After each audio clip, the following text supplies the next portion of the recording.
Welcome, everyone. This is the Morbid Symptoms podcast, and I'm your host, Tara Van Dyke, and I'm joined here again by the lovely Tanya. Tanya, how are you? I'm well. How are you? I'm okay. Can you hear me all right? Yeah. Can you hear me? Yes, I can. No, I'm just always sorry for the technical discussion, viewers. But I just noticed when I'm looking at the videos later that I can never get my microphone volume right. I'm always seems to be too loud. So I'm trying to play with different distances between my instrument and the microphone. Anyway, welcome. Go ahead. It's tough. It's tough. This kind of techie stuff is really tough. Like, I don't know. Yeah, and you can buy all kinds of things, but since we're just in development phase and have a small but growing audience, it's kind of I can't justify Right. spending all kinds of money on Kidding, right? setting up some sort of studio. It'd be like, oh, we're not going anywhere for Christmas, but you're setting up a podcast studio. It's like, well, Mama's got to do what Mama's got to do. Anyway, so it's working with bare bones here. But it's the personalities and the content that matters. Anyway, for those of you who've been tuning in, the last few sex, gender identity war updates or reviews, we've been focusing on what's going on in the courtrooms via amicus briefs, so briefs that people can file with the court if they have something they think the court needs to know, and they have some sort of that they can kind of like an FYI court. Here's what we have to say. And so we covered one that Kara Dansky wrote for the court that's good for the case is going to be at the Supreme Court. That's about if it's going to uphold the so-called transgender kid bans, which is basically banning experimental procedures on minors in the name of gender identity or whatever that is. And we also looked at a court, a case that's coming in Scotland about the confusion around sex as a protected characteristic, which primarily affects women and girls, and when that comes in conflict with so-called gender identity. So how are people or how are organizations, businesses, institutions, whatever, supposed to accommodate people's gender identity when that contradicts with with protecting and having appropriate protections and rules regarding sex. And then finally, we also looked at WPATH, an amicus brief that the Attorney General of Tennessee, I believe, or Alabama, one of those two states, submitted to the Supreme Court as well, where it lays out just how allegedly, well, I'll have to say, WPATH, which has been marketed or considered the kind of the gold standard for so-called transgender care, is actually quite ideological and more activist, and just basically not. You should take anything that comes out of WPATH with a couple grains of salt. Let's just say that. Yeah. So a bit of a but now we're going to switch gears to the next couple of episodes and focus on gender identity as an industry, which it has become. Maybe perhaps it always was, and the stakeholders who are involved in that. And so what I want to do today is go over how it's important to consider and discuss gender identity in terms of the industry that's evolved around it, and of course has a stake in growing this industry and protecting it. And this is not something that Tanya and I discovered on our own. Of course, people like Jennifer Billick have been covering this angle for quite some time, and others looking at what's the institutional and basically stakeholders broadly described who are behind this. It's not what we see in the media and the public relations or propaganda thing. It's always the poor souls who have been stuck in the wrong body, who just want to live their true lives and be the woman or the man or the non-binary they always were, or the poor trans kid who's being isn't being allowed to have their puberty suppressed or whatever this is. So it's very much focused on these kind of face cases that are on purpose to solicit our sympathy, to be kind, it's just, whatever. Whereas the meat of the matter, probably, and how we got here is very much you need to look at the industry part of it and the stakeholders that have been in that from the beginning or who have glommed onto it subsequently. So before I go on, do you want to say anything about any of what I just laid out? You know, I took off my glasses because I'm sitting here looking at all these words. Oh, sorry. I had to. Yeah, I was running a bit. Weirding me out. Isn't that funny? I'm such a prude. So today is gonna be tricky for me. You're a prude? I'm such a prude. Okay, I don't even like to look at those words. Like, what were they like? Sensations. I was like, ew.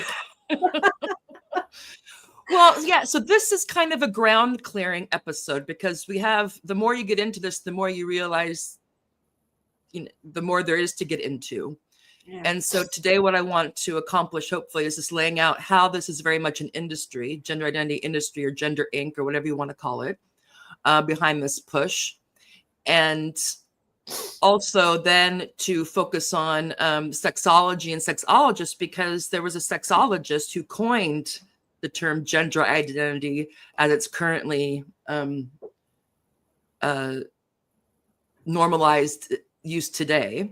Going back, I think in the 50s. So Dr. Money, John Money, who those of you who are familiar with Miriam Grossman's work, or if you've seen the What is a Woman documentary, you are probably familiar with a bit familiar with the role that John Money plays in this, kind of founding father, one of the grand poobahs of quote unquote of gender being something separate from sex. Yeah.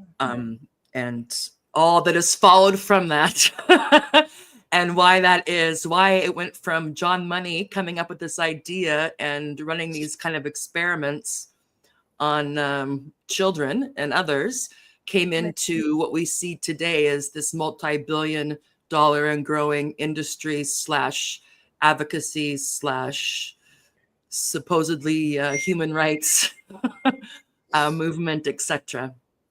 And I'm guessing that because I didn't, if most people know what a sexologist is, or what or the field of study sexology is really about. Of course, sex is in there, so that would be a big part of it. But we'll get to that. So first, let's go in. Let's cover how how we're going to be looking at considering gender identity from the industry perspective and all the stakeholders who are involved in that, and the various ways to have a career, to carve a niche, to make money, etc. From this growing, shall we say, sector of transhumanism, although it's not normally discussed in those matters, although Billick is making a valiant effort to try to get us to shift how we focus on this issue. Right. Anyway, so let me fast forward here. I have my notes. Sure, you've done a lot of work on this. I mean, I always really appreciate how you set these up and you. Oh, well, thank you. I always feel like I'm running with, behind trying to plug holes in the dike or something, because it's just before I know it, it's time to go on. I'm like, I'm not ready. Anyway, sorry, people. You don't need to hear my behind the scenes confidence peaks and values. Anyway, so there's various aspects to gender identity as an industry. So of course, the big one is the medicalization and the healthcare part of it. So the pharmaceuticals, so puberty blockers and cross-sex hormones are now central to the gender identity industry. And these treatments often require lifelong administration, creating recurring revenue streams for pharmaceutical companies. Yes, big money. Yes. Big money for your whole life. Mm-hmm. And I wonder if some people think that that somehow it's kind of like a simpler process. Like you just kind of go on for a while and all of a sudden your body just magically, quote unquote, transitions from one to the other. Yeah, people seem to think that. I just saw a tweet. Now, I'd like to give credit to the tweeter, but I forgot who. I'm really sorry. adult. But someone was highlighting a forum for questions about, the gender reassignment surgery. And it was a young woman, and she said, after I get the pretend penis, am I going to be able to father children? Oh my And the God. answer is like, no, no, you're not going to be able to use that thing for anything.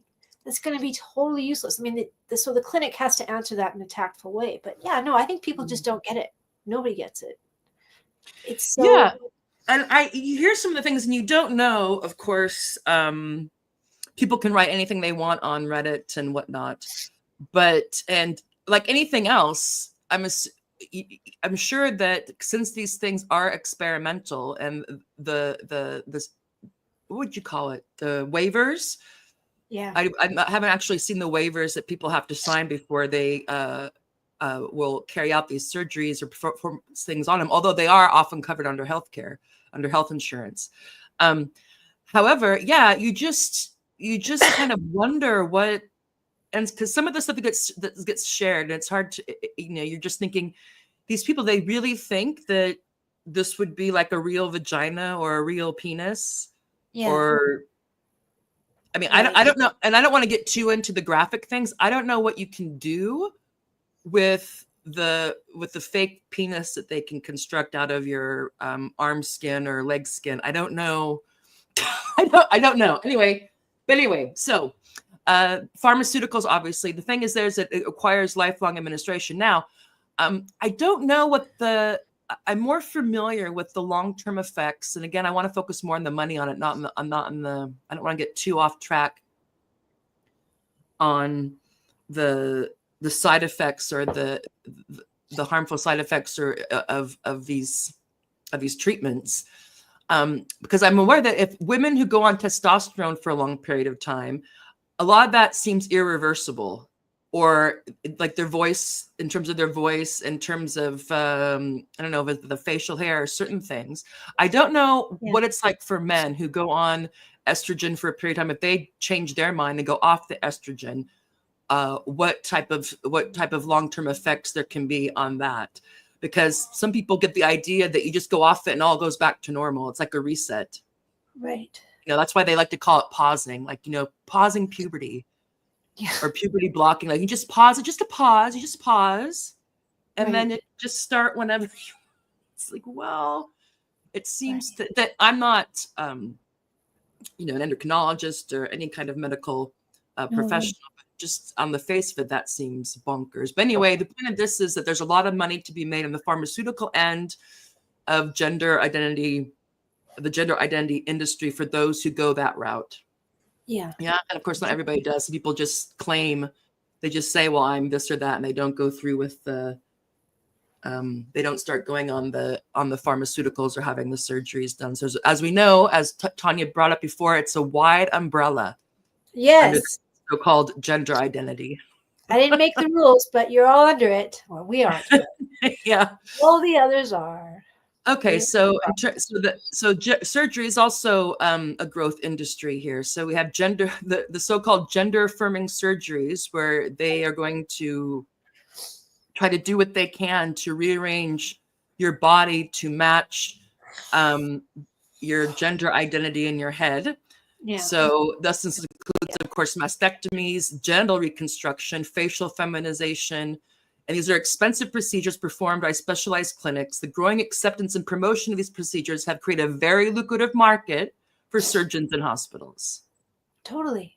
Women often get hysterectomies, right? They get hyster procedures to get all of that out of there, all of those organs out, so that they stop getting gender invalidating menstruation. Yeah. Well, it's true, right? They take it's all poison. They're taking so many anabolic steroids. It's poison. Doctors don't even know what's safe, and they don't want to get their periods, because that makes them feel like women. Like, duh. Yeah. So they get all of that taken out, and then, although some of them are fine with getting pregnant, which is weird. Yeah, that's the weirdest thing. Anyway, but that's another path of horror. Yeah, I'm going to try hard to stay just on the industry side of it, not on the contradictions and the right. But it must magical thinking and narcissism. Cost a lot to have oofer hyster procedure, right? Like that's not a cheap. No, That's like getting a mole cut off or something. no, no. That's a big deal. And that affects you. Like if you get all your, because also what happens if you are a young lady or well, whoever, who, you know, Yeah. and you go in to have this, you know, so-called female to male buffet of procedures, you're going to go through menopause. Yeah. And then you You get know, dementia. Yeah. well, and all the stuff that goes along with menopause, you're actively aging yourself Yeah. in that way, you know, because I'm already waiting for it because I always kind of tended to look younger than I am. But now that I'm going through that, I'm like, oh, is all of a sudden am I just going to wake up one day and look 10 years older or something? Yeah, it's like turning 40, right? All of a sudden you're like, wow, this hurts and that hurts. And Yeah. it's all just like, damn. So, Anyway, yeah, so you go through of course, if you get a hysterectomy, you're going to go through menopause, go right. through menopause. Anyway, so and then also the whole therapy and counseling side of it. So therapists specializing in so-called gender identity have seen a skyrocketing in demand, particularly for minors seeking guidance about transition. All this stuff supposes what should be, it assumes that things have been established that haven't been established, especially when you're in the realm of surgery and pharmaceuticals and all that. Yeah, totally. So it's just like I would go for someone, I don't know. Anyway, whatever. Right. We'll get to where that notion of gender identity, how it, when it first was coined and how it became increasingly solidified through language and surgery and policies and TV programs and all kinds of things. So Right. so a lot of people will go and and which is one of the things sexologists do is counsel people about, you know, gender identity, and one can imagine. Anyway, insurance coverage, of course. So lobbying efforts have pushed for insurance companies to cover so-called gender-related medical treatments, further institutionalizing, normalizing, mainstreaming both this notion and the industry. Of course, they reinforce each other. Yeah. You know. For So sure. what came? Yeah. So, and also, but not. It's not just the medical and healthcare sector of the gender identity industry or gender industry.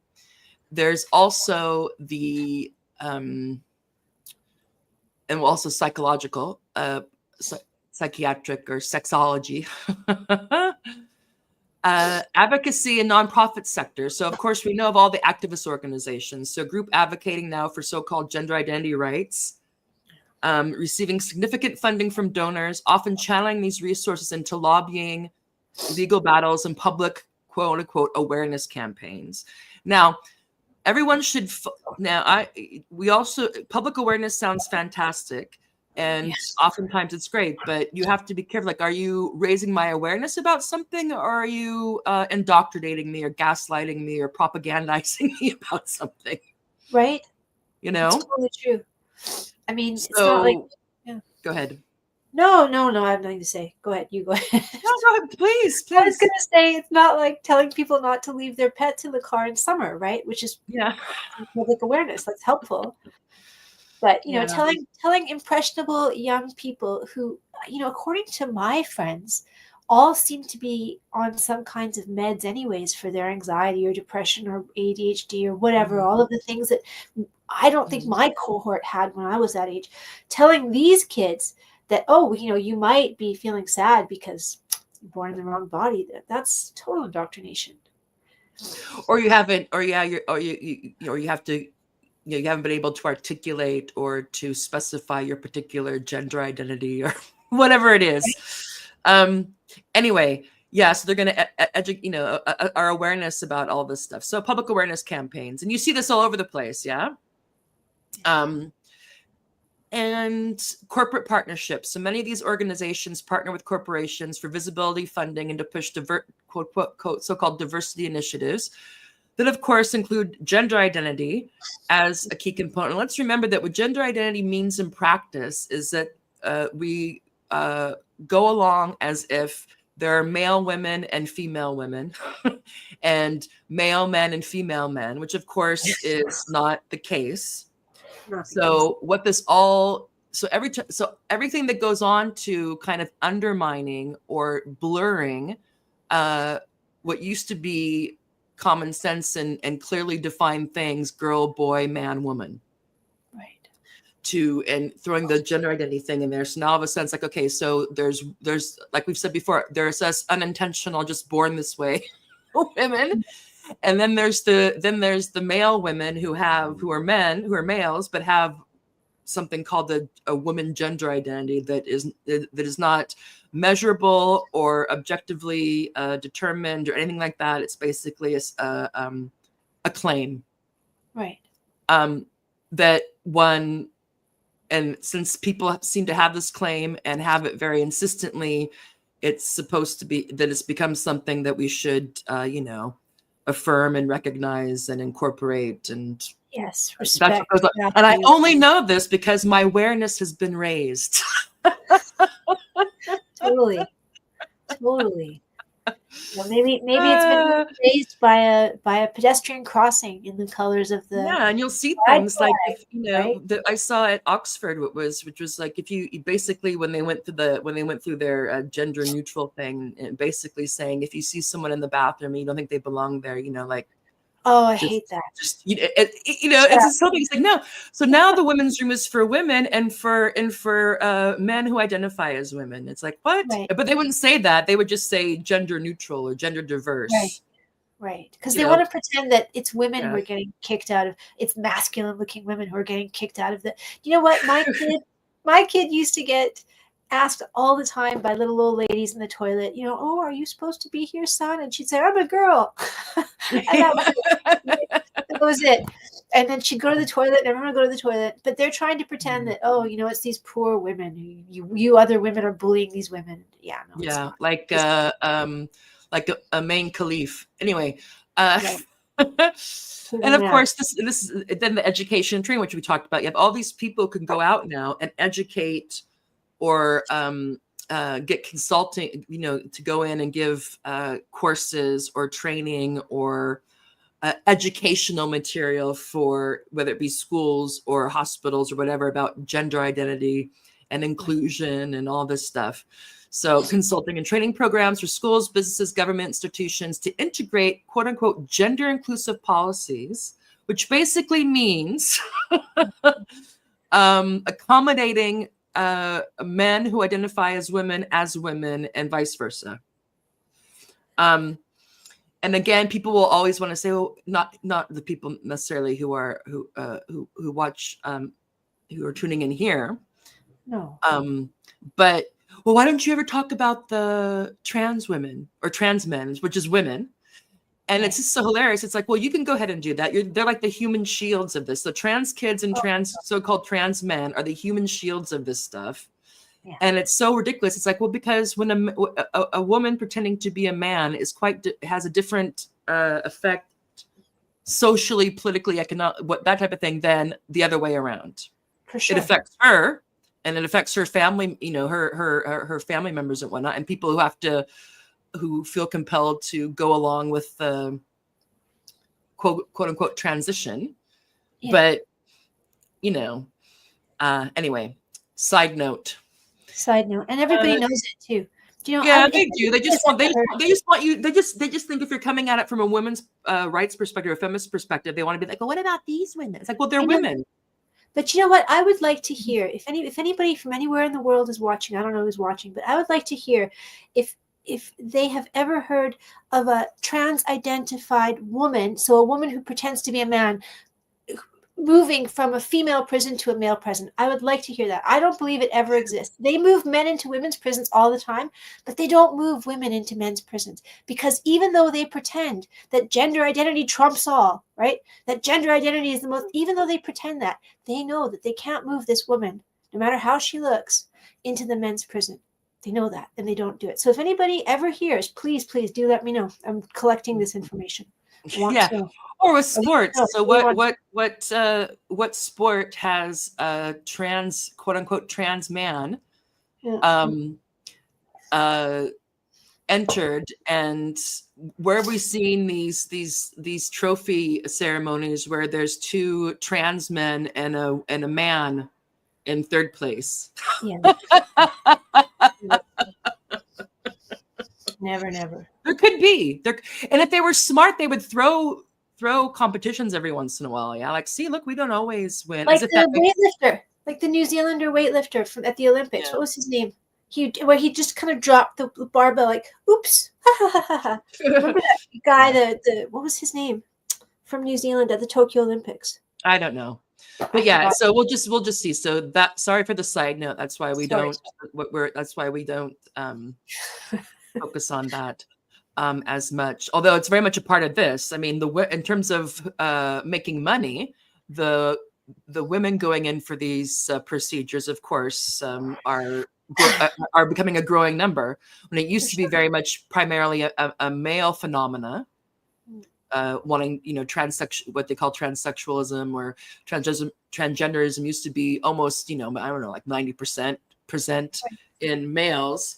Now with this new incantation or whatever we want to call it, it's been exploding, especially with teenage girls. Anywho. And I think that most of the detransitioners, at least that I'm familiar with, this is anecdotal. Most of the detransitioners that I'm familiar with are women who got caught up in this when they were teenagers. And then quickly, it usually didn't take too long for them to start really having transition regret and detransitioning, realizing that their issue wasn't that they needed to be treated like a boy and look like a boy or a man or whatever, that it was something else. Anyway, so education in public institutions is another part of gender industry. So you have school curricula, so educational materials, and a lot of course, these, what we talked about before with the 3rd sector, education and training, and what else is it called?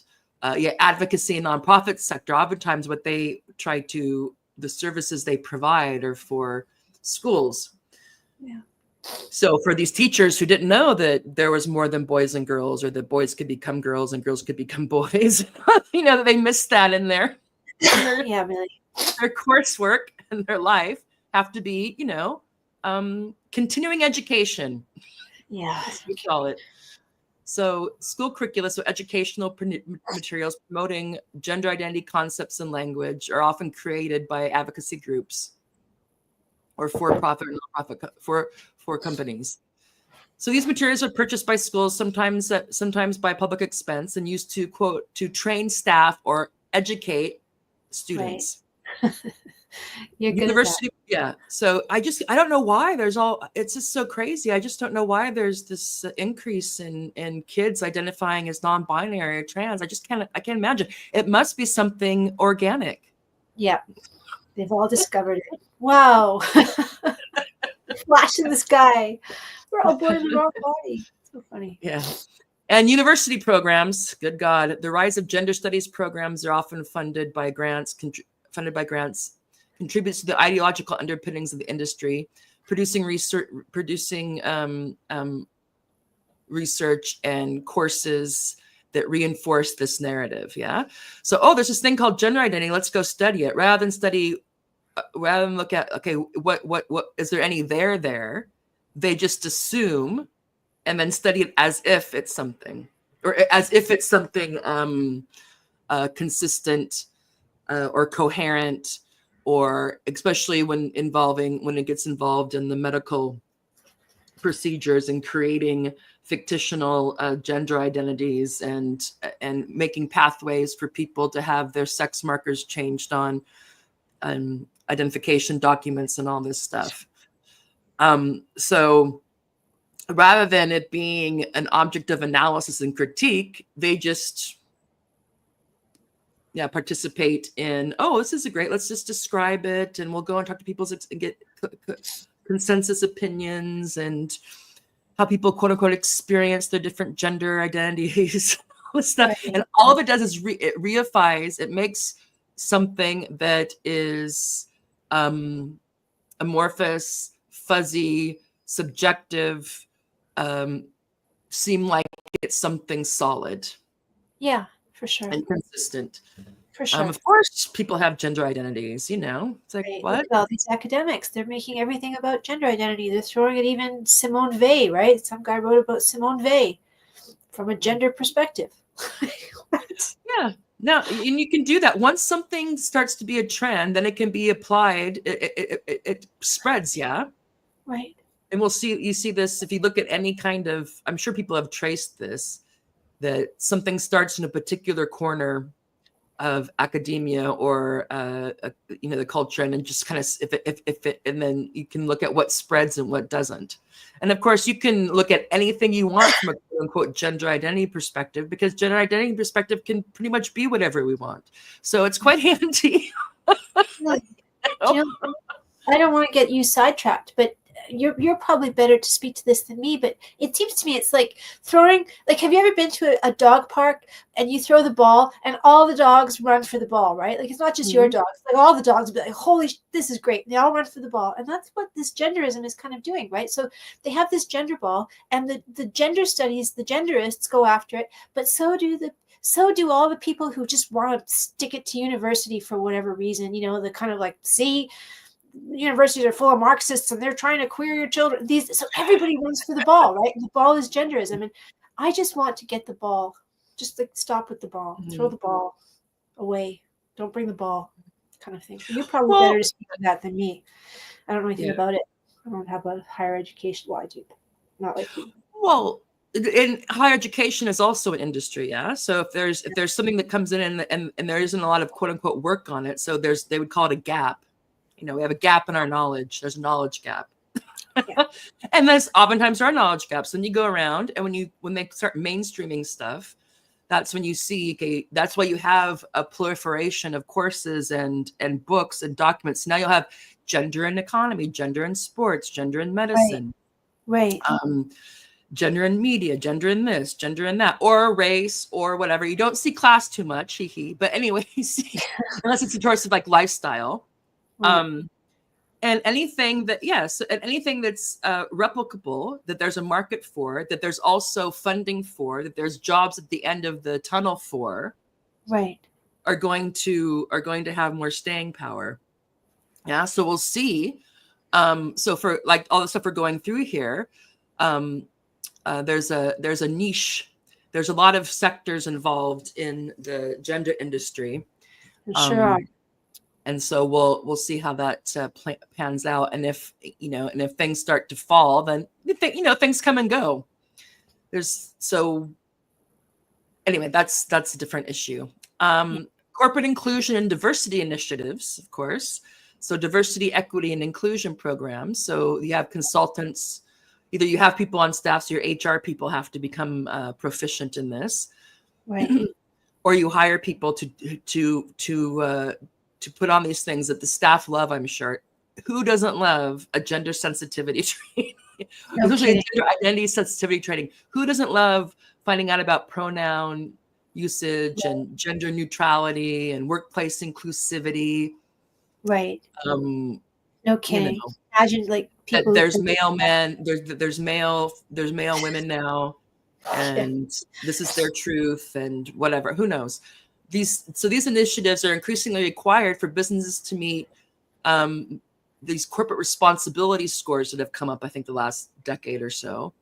But also sometimes if you want to get, all the metrics, every ways that a business or an association can be measured or scored, either by an NGO or a government institution or whatever, of course, they want to get a good ranking. Yeah, and one of the ways to get a good ranking is be like, look how inclusive we are with gender identity. Look at what we've done here. Check. Right. Yeah. And you'll see that. I mean, when you, especially if you go to apply, I'm sure it's not just universities, but especially universities. I mean, it seems like their human resources does nothing else but try to get these stamps of approval. Yeah. So they'll have all these, all these things like, we're this, we're that, we're Athena Swan, we're Stonewall, blah, blah, blah, blah, blah. Right. And, that becomes a major part of their work, is making sure that their university can get these nice scores or certificates of, I don't know, allyship, whatever it is. Right. And how much that actually is supporting the workforce of their institution is something other people will have to Right. This decide. expanded managerial class, right? This There's a expanded. reason why when people hear human resources, they usually are not like, yeah. It's like, oh. Right. What are you going to educate me now about, No kidding. And so there's also the brand marketing aspect of the gender identity industry. So many companies, of course, we know this, market themselves as allies of gender diversity, often producing campaigns or project tied to, pride flags, gender identity, merchandise, all this stuff. So look how fantastic we are. Look how inclusive we are. Thanks, do it. And the thing is, it doesn't cost them. This is a lot of bang for your buck. Yeah. So you get to be like, oh, look how fantastic we are. And what does it do? It just means you put it on a flag. You say, okay, well, we're not terrible bigots who have women's rooms that are just for women. We're going to, make them open to male women. And then, of course, the only people that have to pay the price for this then are those of us who don't want to pretend that men can be women if they say so. Yeah. Especially when you get to things like we talked about last week or 2 weeks ago, when there's a nurses union in the UK who's upset that so-called trans women nurses are showering with them. Yeah. I wonder why. Those bigots. Anyway, so how can they even tell? Apparently that union or that NHS has to get a better training program because those nurses were not sufficiently trained to accept 2 + 2 = 5 if someone says it's their identity. Anyway. They need the Trunish Inquisition to come and struggle them out of it. Yeah. So the fifth part of the gender industry is technology and social media. So platforms amplifying gender identity, gender ideology, all this stuff, trans this, trans that, non-binary, furries, I don't know. It goes on and on. So social media platforms have become crucial spaces for the dissemination of gender ideology, concepts, vocabulary, products, love bombing, affirmation, figuring out what you need to tell people to get the stuff that you want, how to manipulate, et cetera, and also just kind of planting the seed that perhaps getting people to think about, well, what is my gender identity? Maybe I'm whatever, and so on it goes. And it provides community and all this, or to a certain extent. Algorithms often, so creating influencers and movements that drive that supposedly drive awareness and advocacy. Like that Dylan character. Evangelize, promote, celebrate, get clicks, get, it's all this stuff. So they can become influencers and they get money that way. Maybe they're really true believers and they want to proselytize, help people get in touch with their gender identity and make sure that they're not, unknowingly living in some sort of incongruence. Right? My God. Set yourself free.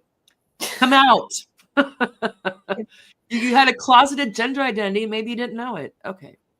Right. Anyway, obviously this idea and this notion obviously is appealing to a lot of people, which doesn't make it factual or true, but that is true. That is so tech companies. So algorithms often prioritize gender-related content, fueling engagement and ad revenue. So tech companies also fund gender identity through grants or advocacy through grants, partnerships, in-house initiatives promoting inclusion. We all have that. Right. There's also the legal and political infrastructure, which doesn't happen on itself. It wasn't that one day out of nowhere, the Obama administration said, hey, we need to get this gender identity thing worked out. You have to look up the Pritzkers to find out perhaps why the Obama administration began telling public institutions, especially schools, they had to be more gender affirming and gender accommodating, etc. And not in terms of girls, but of people that identify as people whose, what's the word, that's when the language really started. People who identify, whose gender identity is not the same as the sex they were ready for it assigned at birth, right? Kids who want to go to the toilets, right? Yeah. So this lobbying legislation also is a part of the industry. So advocacy groups and lobbyists have pushed for laws that enshrine gender identity protections, such as anti-discrimination statutes, access to quote unquote janitor, it's a Freudian slip, gender affirming care, and self-ID policies. So then it starts with tolerance, to be tolerant for people who have this gender identity doesn't match their sex. And that goes through now people pushing like, no, it should just be self-ID. There shouldn't be any process involved. Is that I get to decide if my marker on my license or birth certificate or passport says male or female, or I guess maybe they even have N now for none. Who knows? Yeah, maybe. Just how ridiculous it is. Because again, people, everybody is male or female. Everyone. It doesn't change. That's the material reality. Yeah. Wants both. But us humans, with our imaginations and language, which is a double-edged sword, can conjure things into existence if we hear it said often enough, and if people around us seem to be going along with it, particularly people who have in positions of authority or surrounded with the accoutrements of authority. It doesn't take much for people. Maybe they don't buy it whole, but they're like, oh, okay, well, you know, right, it's fine. Right, until it starts to run aground. So these legislative changes often require training, and then so of course, again, here's a good thing: so once you pass these policies, then you have to help people know how to implement them, right? Yeah. So then you have the trainings to be in compliance. You don't want to be out of compliance with the anti-discrimination policies or inclusion policies around quote unquote gender identities, and updated infrastructure, and so this also keeps it going. Which all again, adds weight to something that at its center doesn't have much weight. And what I mean by that is, of course, the pharmaceuticals are real, the surgeries are real, the doctors that provide these so-called treatments are real. The legislation is real. The tech company, all this stuff is real. However, gender identity is an idea. It's a notion. It's a concept. It's it's subjective. Just as if somebody's belief in it's like Scientologists. Anyway, however, litigation. And of course, then we have the legal battles, which we've been talking about last couple of weeks, which is really great. If you look into the amicus briefs and whatnot, you get such fantastic language, especially in people who like Women's Declaration International and Sex Matters, and also people like the Attorney General of Alabama didn't have to take their time to write out that amicus brief that sets out that flags, be careful of what WPATH information. Right. To be skeptical because we found that how they go about providing their standards of care is questionable. Let's just say if you think it's scientific or based in do no harm type of ideas. However, so then you get the legal battles about this have created another avenue for growth. So lawyers, of course, are going to make lots of money, both lobbying for it and on both sides. Of course. Yeah. That's just how it's going to be. So the legal field, I'm sure there's already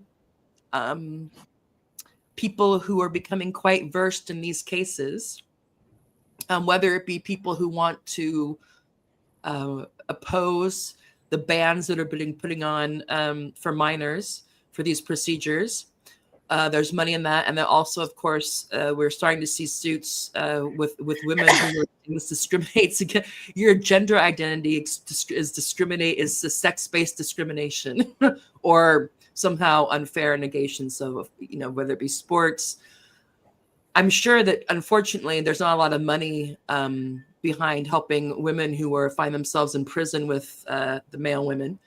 But hopefully, I know there are some organizations that are trying to shine a light on that. But of course, the kids and the athletes are going to get more sympathy. That's just, I don't think they really are. They really are. I mean, not for me. The women in prison who are literally contained right? with right. I don't know. With the offenders, with the convicts who decided that they wanted to pretend to be women. I mean, these men are convicts. They're not nice, sweet guys next door. They're convicted criminals. Jesus. So you have so you have law firms special. Okay, so now you have another legal industry, especially in quote unquote gender related issues. Oh, capitalism. Yeah. But let's remember what we've been told by our friends who think, well, friends, people who assume that anybody that criticizes this is just some sort of right-wing bigot. Yeah. It's just, this is just a culture war and it's just divisive, and they don't want to touch it. It's like, oh, like this isn't political economy. Yeah. Really? No anyway. Kidding. Anywho, I hate idiots. Yeah. And I understand why people don't want to focus on this, because it's just a shitstorm. But it's if you can't stand up for basic, they're male and women, they're men and women, right? Can't transition from one to the other, actually, right? Then I don't know what kind of materialist or and if you want to be, have a critique of capitalism, right? They didn't have to fight it. They could have just said no. If they'd all just said nope, like Michael Prenti. And it wasn't be like, oh, you can't have people in your whatever who identify this way. Just like, no, this isn't what I don't know how you deal with it. But anyway, it's just amazing to me the people who just convince themselves, because they've been allowed to, that it's just a culture war issue. It's a cultural issue, as if, and that's when they become really undialectical. So they'll be all based in superstructure, but not with this. Yeah. So if the base, which is the political, the economy, or the forces of the forces of production, the relations of production, if they're what determine the superstructure, which is what they would put culture in, and then culture so that's determined by that, and it shapes the other one, then how are you just going to pluck this out as if it has no relationship to that? How freaking convenient, you cowards! Anyway. It's almost, to me, it's just a different way about, first things first, because like maybe that's just one of those women's issues. So when it's a totally just unambiguously a class issue, that's okay. But this other stuff, especially if it causes them to run afoul, and I can understand it, because the people will come at you if you challenge this thing that somehow became conventional wisdom on the left. But they would have come at us a lot less hard if just some well-placed people had just been like, nope, you can dress in however you want, but you got to use the toilet that you're born to use. There's only just know. That would have made that a lot easier for a lot of us. They could have narrowed this at the funnel head before it got. I have a lot of resentment. Anyway, so we have some issue with the Marxists who pander or kowtow to this gentlementalism, as if it's not real world harm, and as if there isn't this isn't capitalist to the freaking bone. Totally. At this stage. I'm whatever. I'm mad at Hedges. I'm mad at all of them. All of them. Anywho, but not. We have Alexander, who we love.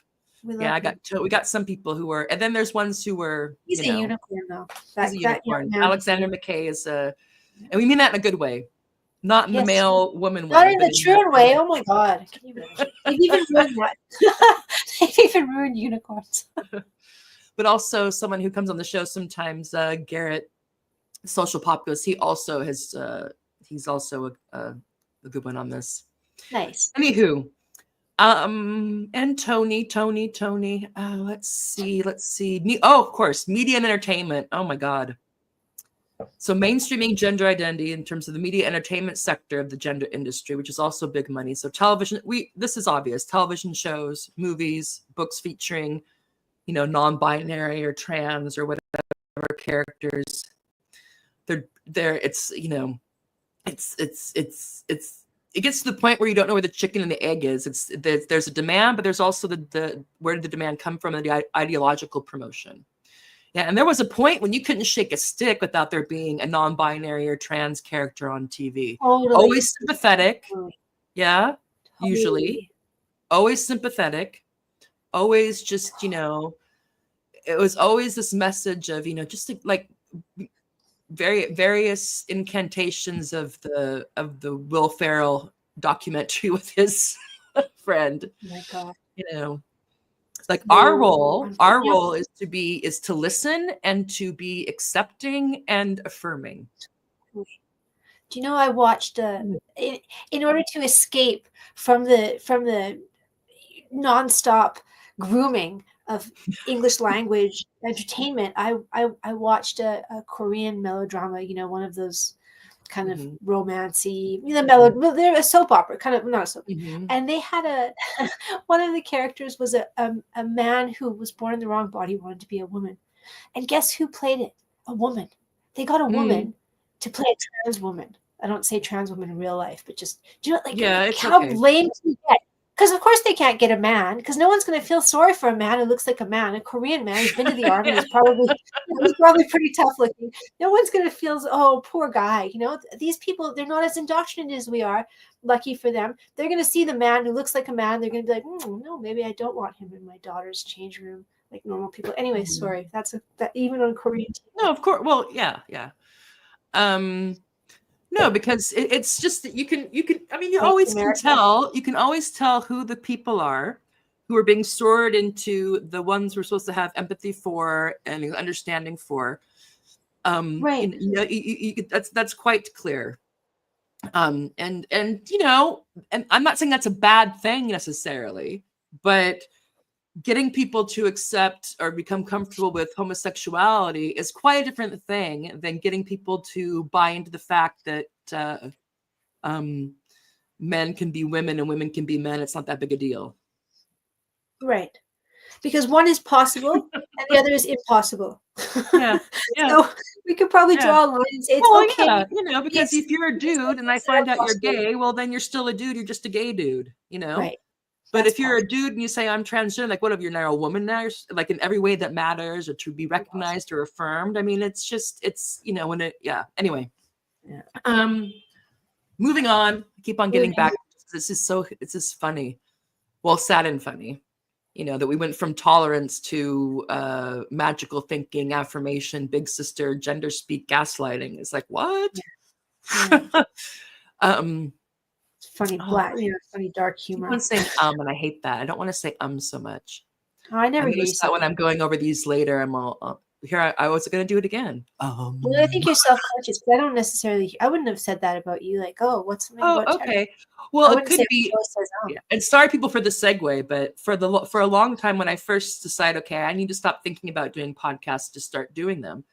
A lot of the live streams, most of it, I would just spot check to see if the video was working and whatnot, but I wouldn't go through and listen to it because I thought, I'm going to say something weird, or I'm going to look weird, I'm going to get self-conscious and cancel it.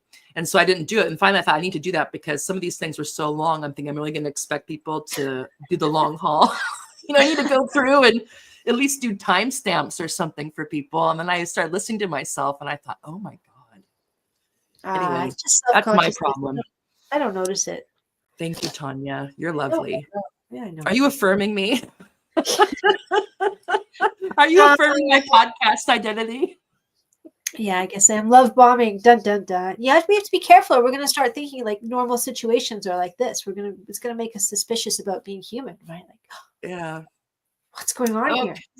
Yeah. I feel so validated. Is that wrong? I haven't made the sexology yet. Okay, we'll get there. And how much time do you have, Tanya? I've got time yet. Okay, so we're almost done with the industry part of it. And then we'll get into the sexologists, Yeah. which are not medical doctors, by the way.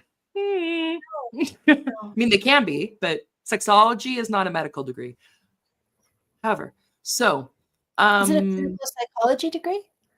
well, it's Could be or could not. It's interdisciplinary. We'll get to Yeah. that. Because I also had to find out like what. Okay, because of course I'm getting a side off. Like there's fields and then there's themes in other fields. So it's not like only sexologists study sex or sexuality. That can be, a variety of things. So it's a different. We'll try to get there. It's kind of let's just say fuzzy. Yeah, I bet. Surprised. Yeah. But it wouldn't be the first and it won't be the last academic field that didn't really spring up how you would assume academic fields do. But that's also a different kettle of fish. Financial incentives. Okay. So grants and funding. So you'll see that. And if you notice, whenever you think that maybe the research drives the grants, but the grants drives the research. So what there's funding for, you're going to have more research in that because that's what the funding's for. For sure. Totally. And I remember when I applied for a postdoc from the European Council, the Marie Curie thing, they were also all about gender. And it wasn't gender identity, but like gender in general. So it could be like gender in terms of male, women, female, men and women, girls and boys, or this other stuff. But you had to consider how your work contributed to that or would contribute to that in some fashion. You had to do it. Right. And I'm thinking, I'm studying the trend, the urbanization in the outskirts of Maharashtra, of Mumbai. It's like, and beforehand, like it could be, obviously, I'm assuming that that's more of a male dominated sector than women, but I don't know. But it was just crazy. Anyway, but gender used to be a synonym for sex. Now it's all kinds of things. But yeah, so foundations and philanthropists and Bill and others have talked about this. Why is there all this money? Why are there gender clinics and centers for gender research and who knows what? Not always, but often funded by families or conglomerates that at the top of them have an AGP dude. Right. Just FYI. Like the Pritzkers, right? Are the Pritzkers also Rothblatt too? There's a couple of others. Are they involved in? Do they make drugs, or is that a different? Yeah, Pritzker is tech and medicine. Right. A lot of medicine, I think. But it's one of those things. It's a conglomerate, so they have various interests. Right. But the Pritzker Obama gender identity and legislation in the executive branch. It's an interesting story that Billick and others, I think, have tried to tease out because it wasn't like the media was covering it. God, no. Why would they? Yeah. It's all organic. An angel from heaven flew down and enlightened us all about our gender identities. Not having a gender identity is like not having a shadow. It's unthinkable. And it's not a market, and it's not a brand, and it's not a lifestyle. Markets are great. This is just natural. No. This was something that's always been there. Look at Joan of Arc. Anywho, or Queen Elizabeth, also the first. Yes. They tried to trans her too. All right. Right. Again, sorry, people. Side note. This is why I need to edit things. This is live, though. It's live. Things happen when it's live. Market expansion. Okay, the globalization of gender ideology has created new markets, of course, in developing countries where advocacy and medical treatments are increasingly exported. So this is also, we're focusing on we'll have to do another episode or thing on the soft power aspect of this. How this has been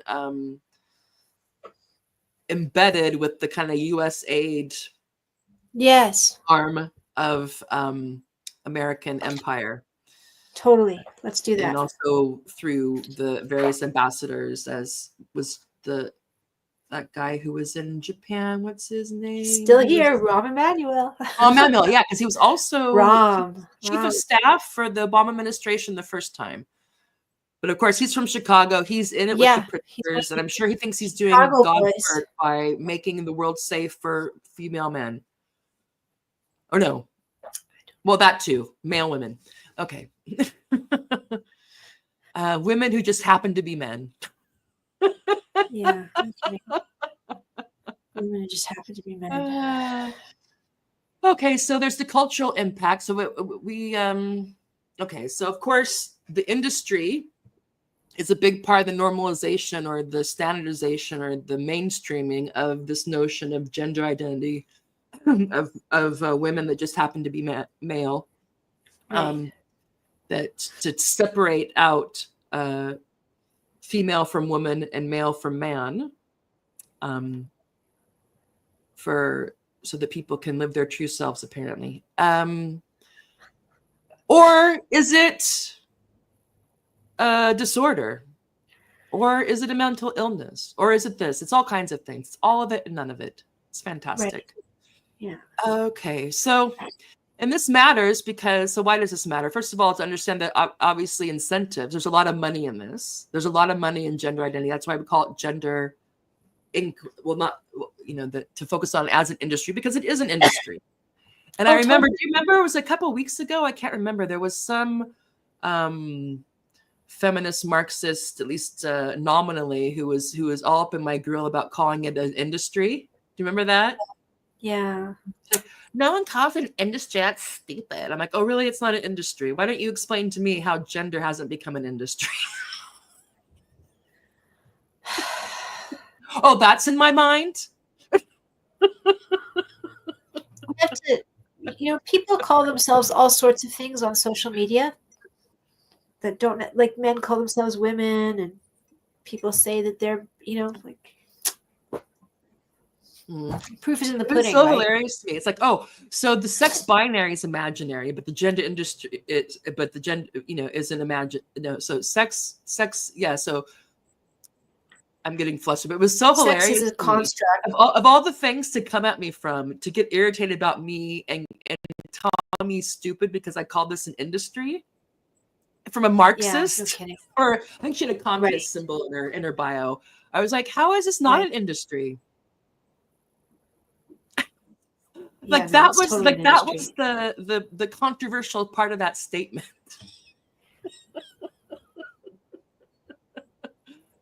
I don't know. Right? I don't know. Oh, look, Aisha's here. Hi. Hi, lady. Aisha is, she's doing a lot of research onto this, especially the following the money part of it, the industry part of it.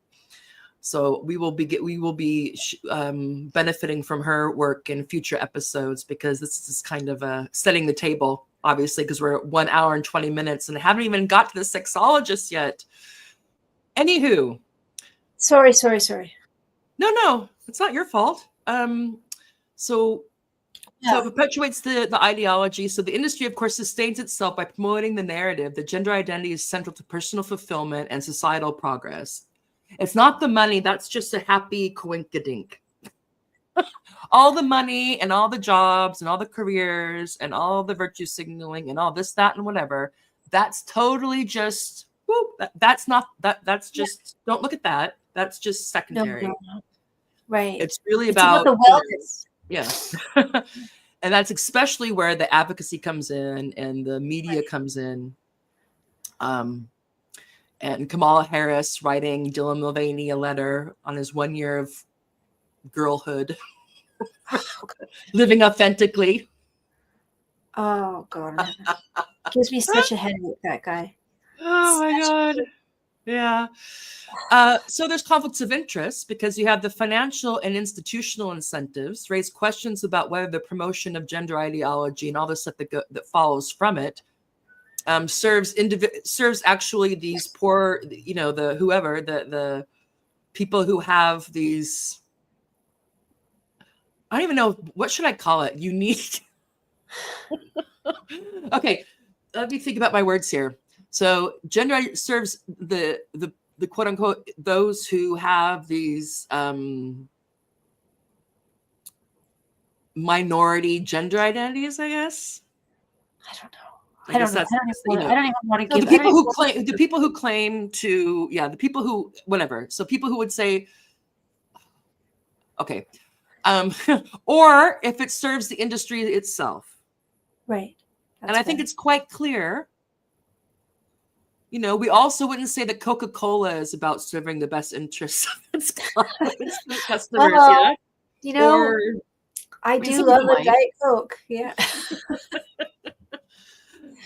But yeah, so here's the thing: is that there's a lot of incentives, far and away from making people, from reducing the distress. Apparently, that's related to having the feeling that your body and how people regard you and how you look are out of whack, or if you really just, you know, if you're you want to be a full-time cross-dresser and you don't want to be judged by it. I mean, I don't know, it's a variety of things. Or is it the money and the careers? And then it goes so far that they can't go back. They're going to go back now and be like, oh, well, our bad. Right. I look forward to info about sexologists. So do That's I. your polite way of hurrying us along. Sorry. Okay. All right. So to sum up this part, so the gender identity industry is a multifaceted enterprise encompassing healthcare, advocacy, education, corporations, corporate policies, and media. And its rapid growth is driven by financial incentives, institutional alignment, and an ideological commitment that all should raise questions about its impact on society and individuals, right, etc.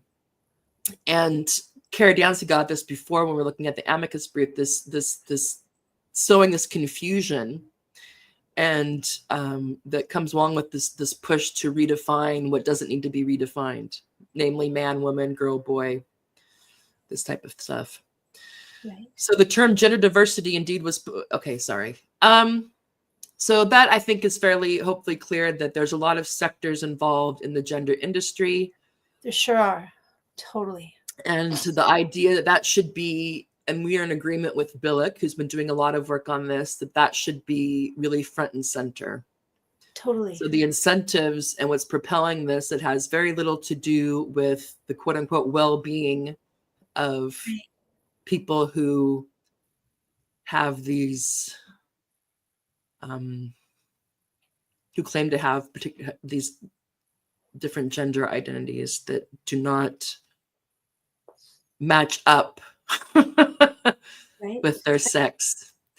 I think it's worth mentioning that the people who talk about this subject, the pundits who talk about this subject, but try to lay it all at the feet of some ideology or some religious experience, or sure, that's just the sauce, right? But if they're not mentioning the gears of this gender industry machine turning and the money being made, then I think that's something to flag when it comes time to trusting people. Do you know? If you're not, if someone's going around going, oh, this is neo-Marxism and Gnosticism and Malthusianism, Manichaeanism, and this and this, that, I'm not saying, you know what? Oh, look at this. Sorry.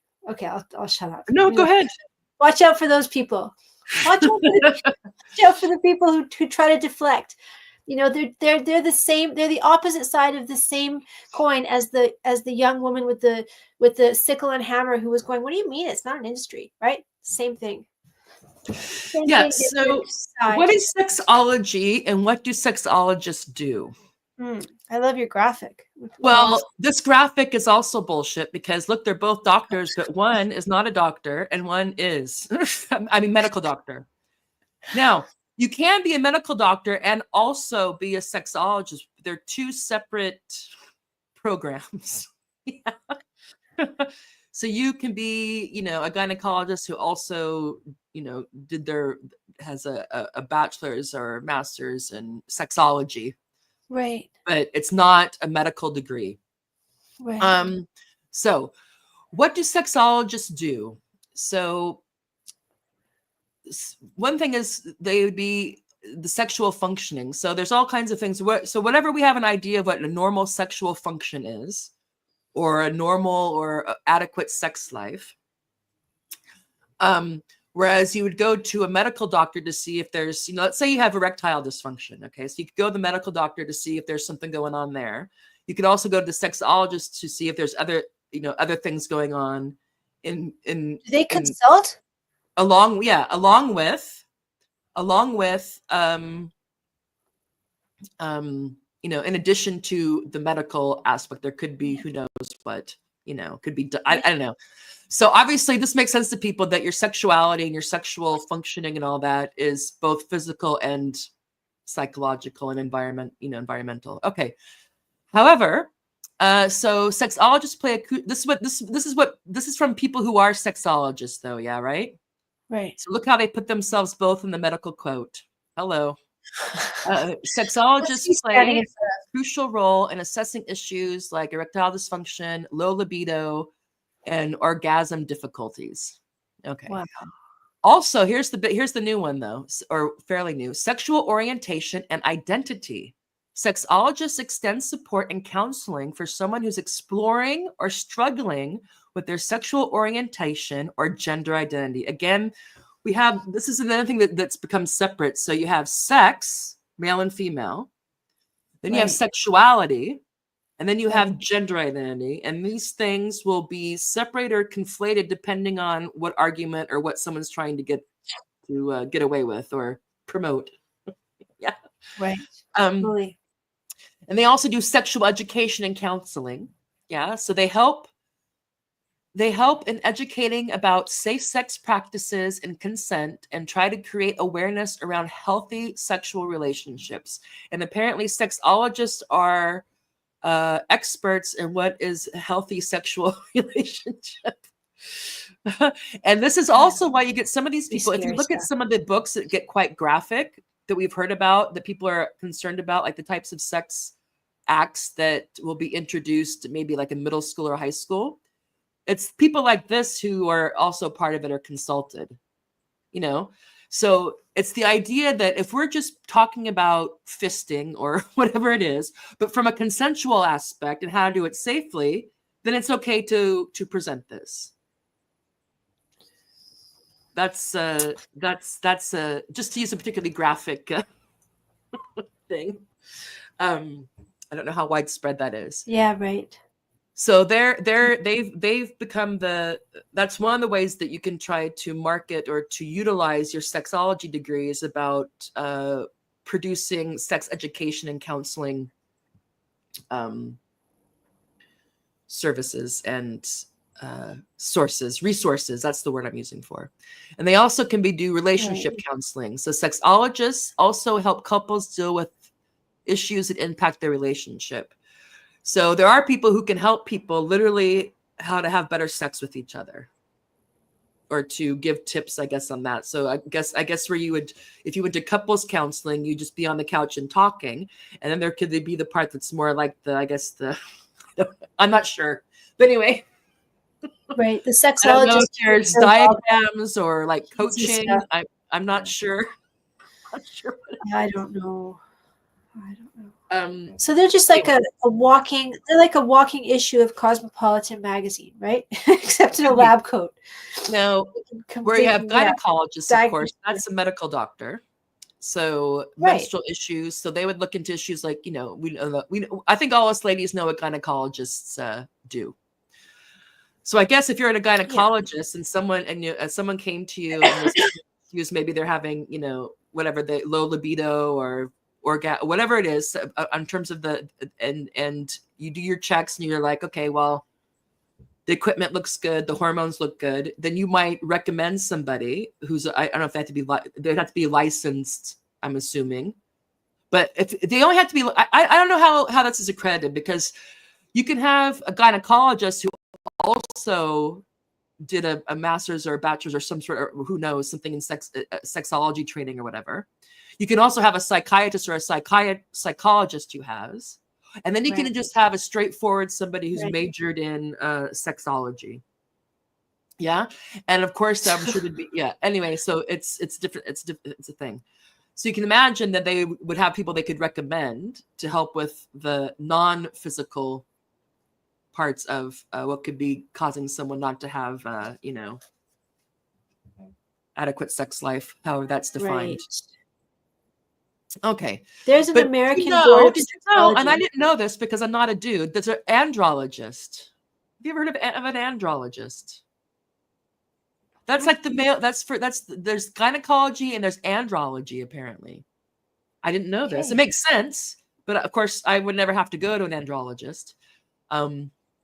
I wonder if they're women who quote unquote transition to men who make appointments at andrologists for their, like, Ha! Bug up the system, hey? I hope so. I hope we are. But okay, listen, so I andrologists, just Googled.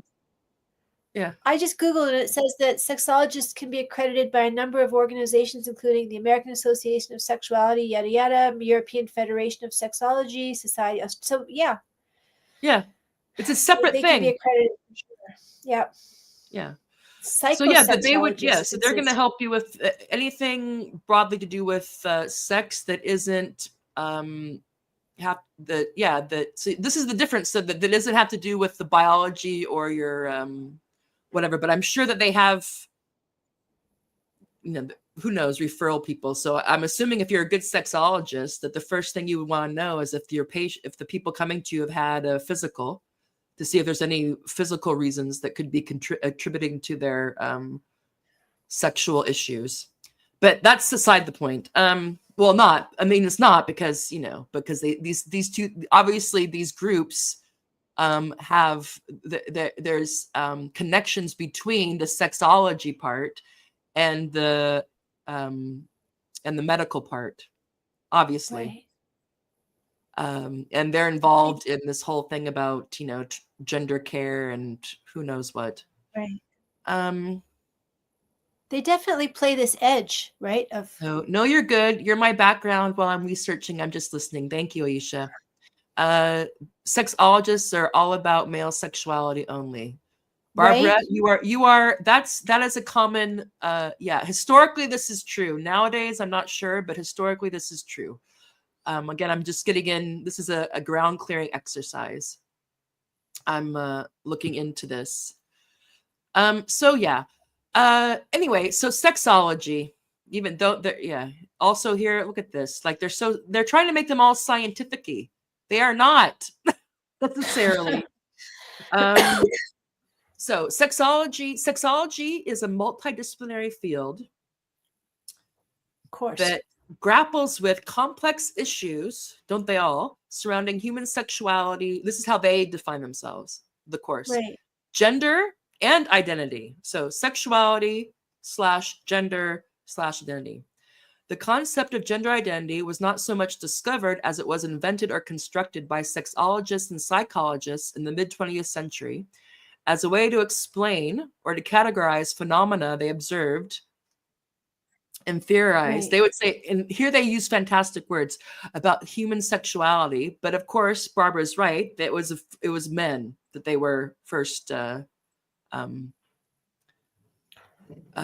graphic wasn't marginal so bad, male sexualities, I guess, or what we thought they, because anyway, yeah. So, so it's not surprising that that you would have a field that, it emerges part of their efforts to understand and categorize human sexuality, gender roles, and behaviors. So it's not surprising around the mid 50s or 60s that you have this thing, because this is right on the cusp of the so-called sexual revolution in the 60s. And, obviously there was a lot of what the academics would call, knowledge gaps. There's big gaps in our knowledge about the spectrum, the diversity of, I don't know if they used that word back then, human sexuality, right? We're there. So this is I think before then it wasn't, and also this notion that sexuality is part of your identity for the longest time, as far as I'm aware, again, I haven't researched this, is that sex was a type of behavior. Yeah. Yes. And then there was mores around it. What's good and bad sexual behavior, when and where, right. Married, unmarried, women, all this type of stuff. But it wasn't like part of somebody's identity. That came later. Right. Much later. Right. Starting in the 1950s, I think. Right? Yeah, I mean, Yeah. it used to be an illegal thing to be a homosexual, right? Yeah. I mean, like But not turning. just that. I'm just talking about in general that sex was an act, it was a behavior. And of course, there was Right, lots of norms around it. right, Obviously, people would say heteronormative, true, most as far as we're aware. Well, right. there's Greece, but whatever. Um, because sex produces babies. So you have to Yeah, be, it's not surprising that there were norms and institutions created around that. right. It was just, if that wasn't how babies came about, my guess is that it would be a different, a different Yeah, issue that yeah. society or at any scale would have to deal with. Um, anyway, so the origin of gender identity is John Money. People probably heard about him before. So the Right. birth of the term. So he came up with this in the 1950s, and he coined the term to describe the internal sense of being female or male or something else, regardless of sex. And he worked hard, apparently, to differentiate sex, so biological and physical characteristics, from gender, which I guess maybe he's the first one who wanted to really make this refer to something separate, related but separate. So gender being the psychological or social aspects. So yeah, gender identity refers to psychology, so whatever, and then the social aspects, Right. gender stereotypes, I guess, or roles from that. And the famous case, I think, was David Reamer. That was the one. And so Yeah, the Reimer um, brothers. one of the things, there was a boy who was raised as a girl, and the story was he had a botched circumcision, so they cut off part of the penis. I don't know how that happens, but anyway, poor kid. So they decide they for somehow these families end up going to Money's clinic. I don't know if it was in Chicago or where he was based.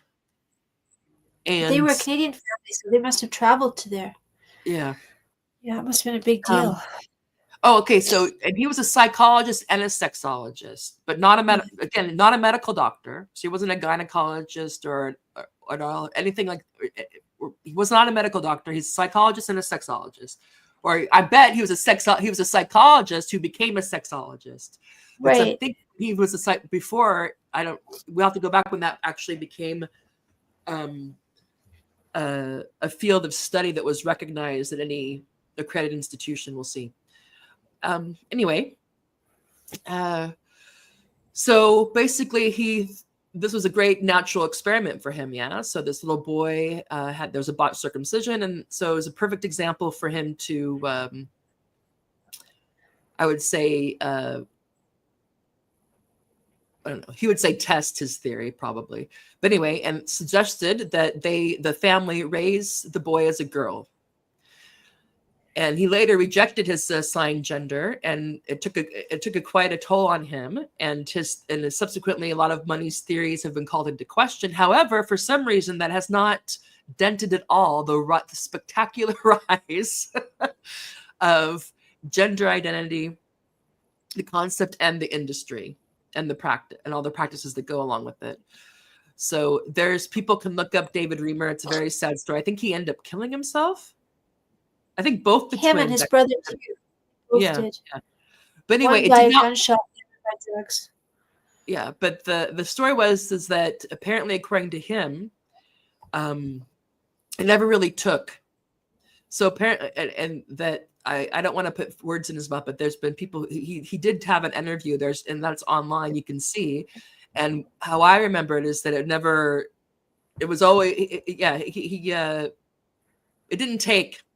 You can't. It turns out, at least in the David Reamer case, that if you try to raise a boy as a girl, it doesn't Right. make that boy a girl. Go think. Money took pictures of them in he was abusive to them, wasn't he? Sexually abusive and pedophilic, took pictures of them doing bad things to each other. And isn't that the Well, case? see, I don't know what's been proven and what's alleged. Yeah. But he did Yeah. the David Reamer, they did bring him, they continued to see him. And of course, this was his experiment. Yeah. So he wanted to see what was going on. And so Right. if his whole thing is that that it's nurture, not nature, that it's social, that you can raise raise a male as a girl, and in every way that matters become a girl, or think and act like a girl, then it's not surprising that he'd be doing whatever he could to try to, encourage that, to train them. Whether it be, I can't. So there's a lot of, and Miriam Grossman, I think others have talked about how just all the ethical red flags that are raised by his, let's just be nice and call it research or practice. Right. But I don't know at what point and when there were ethical boards and whatnot that were set up that either if he just got around them or they just didn't really do their job, or if that kind of got built up subsequently later. I don't. Right. I'm not sure how a lot of the stuff that we have today, I don't know how long that is, or even that we can't assume it's all effective either. We think we have all these safeguards, and then we find that we don't. But anyway, it didn't work. So even from him being a baby, even this David Reamer being a baby and being raised as a girl. So can you imagine? I'm assuming maybe his parents did the best thing they thought, but they basically, can you imagine being gaslit all this time that you're a girl when you're actually a boy, and then finding out about that later on? Must have destroyed that poor family. Yeah. Must have totally destroyed them. I mean, that's, yeah. Anyway, again, it's an invention. So gender identity was an invention, not a discovery. So it's a construct to explain observations. Okay, so you see, so gender identity was invented to provide a framework for understanding discrepancies between sex and psychological, I love the wording, psychological experiences of self, whatever that means. Yeah, I don't know. It was not discovered in the sense that it's a physical or measurable phenomena like a gene or an organ or a penis or a vagina or chromosomes or, all the stuff that makes the sex. Land mass doesn't exist, right? So my guess is what he's probably looking at, who knows, maybe he's looking at homosexuality, maybe he's looking at transvestism, all this type of transsexuality, whatever, and comes up with this idea perhaps of, oh, well, you can have a gender identity that's not aligned with your sex or the roles that are expected of your sex and the time and place that you live. So that kind of discovery for an academic, I'm putting it in the air quotes, must be a great thing for an academic's career, right? Or a sexologist, or to have that to be associated forever with this discovery. Mm-hmm. So that must have been a feather in his hat. I mean, at least for a few years. That must be that must be what they all kind of, I mean, maybe you have your more humble sexologists who just want to go out there and help people and sort out their sexual, psychosexual, biosocial, whatever. Some people just want to go help. But yeah, I wonder if some people aren't just like, ding dong, I've invented something. Well, of course, if you look at the people we know, it's like, what is Judith Butler known for? So the whole gender trouble and all this stuff. Yeah. What is Derrida known for? Deconstruction. Foucault, what is he known for? Marx wasn't in academia. I mean, he was, he did to get a PhD, but he was never in academia, unsurprisingly. But, so you have this thing. And again, I think the period with the late 50s, early 60s, and again, that if it was, since it was more based on studies of male marginal sexualities or minority practice or whatever you want to call it, whatever the jargon, appropriate jargon is, it's not that in itself is not so surprising that it kind of took root a bit.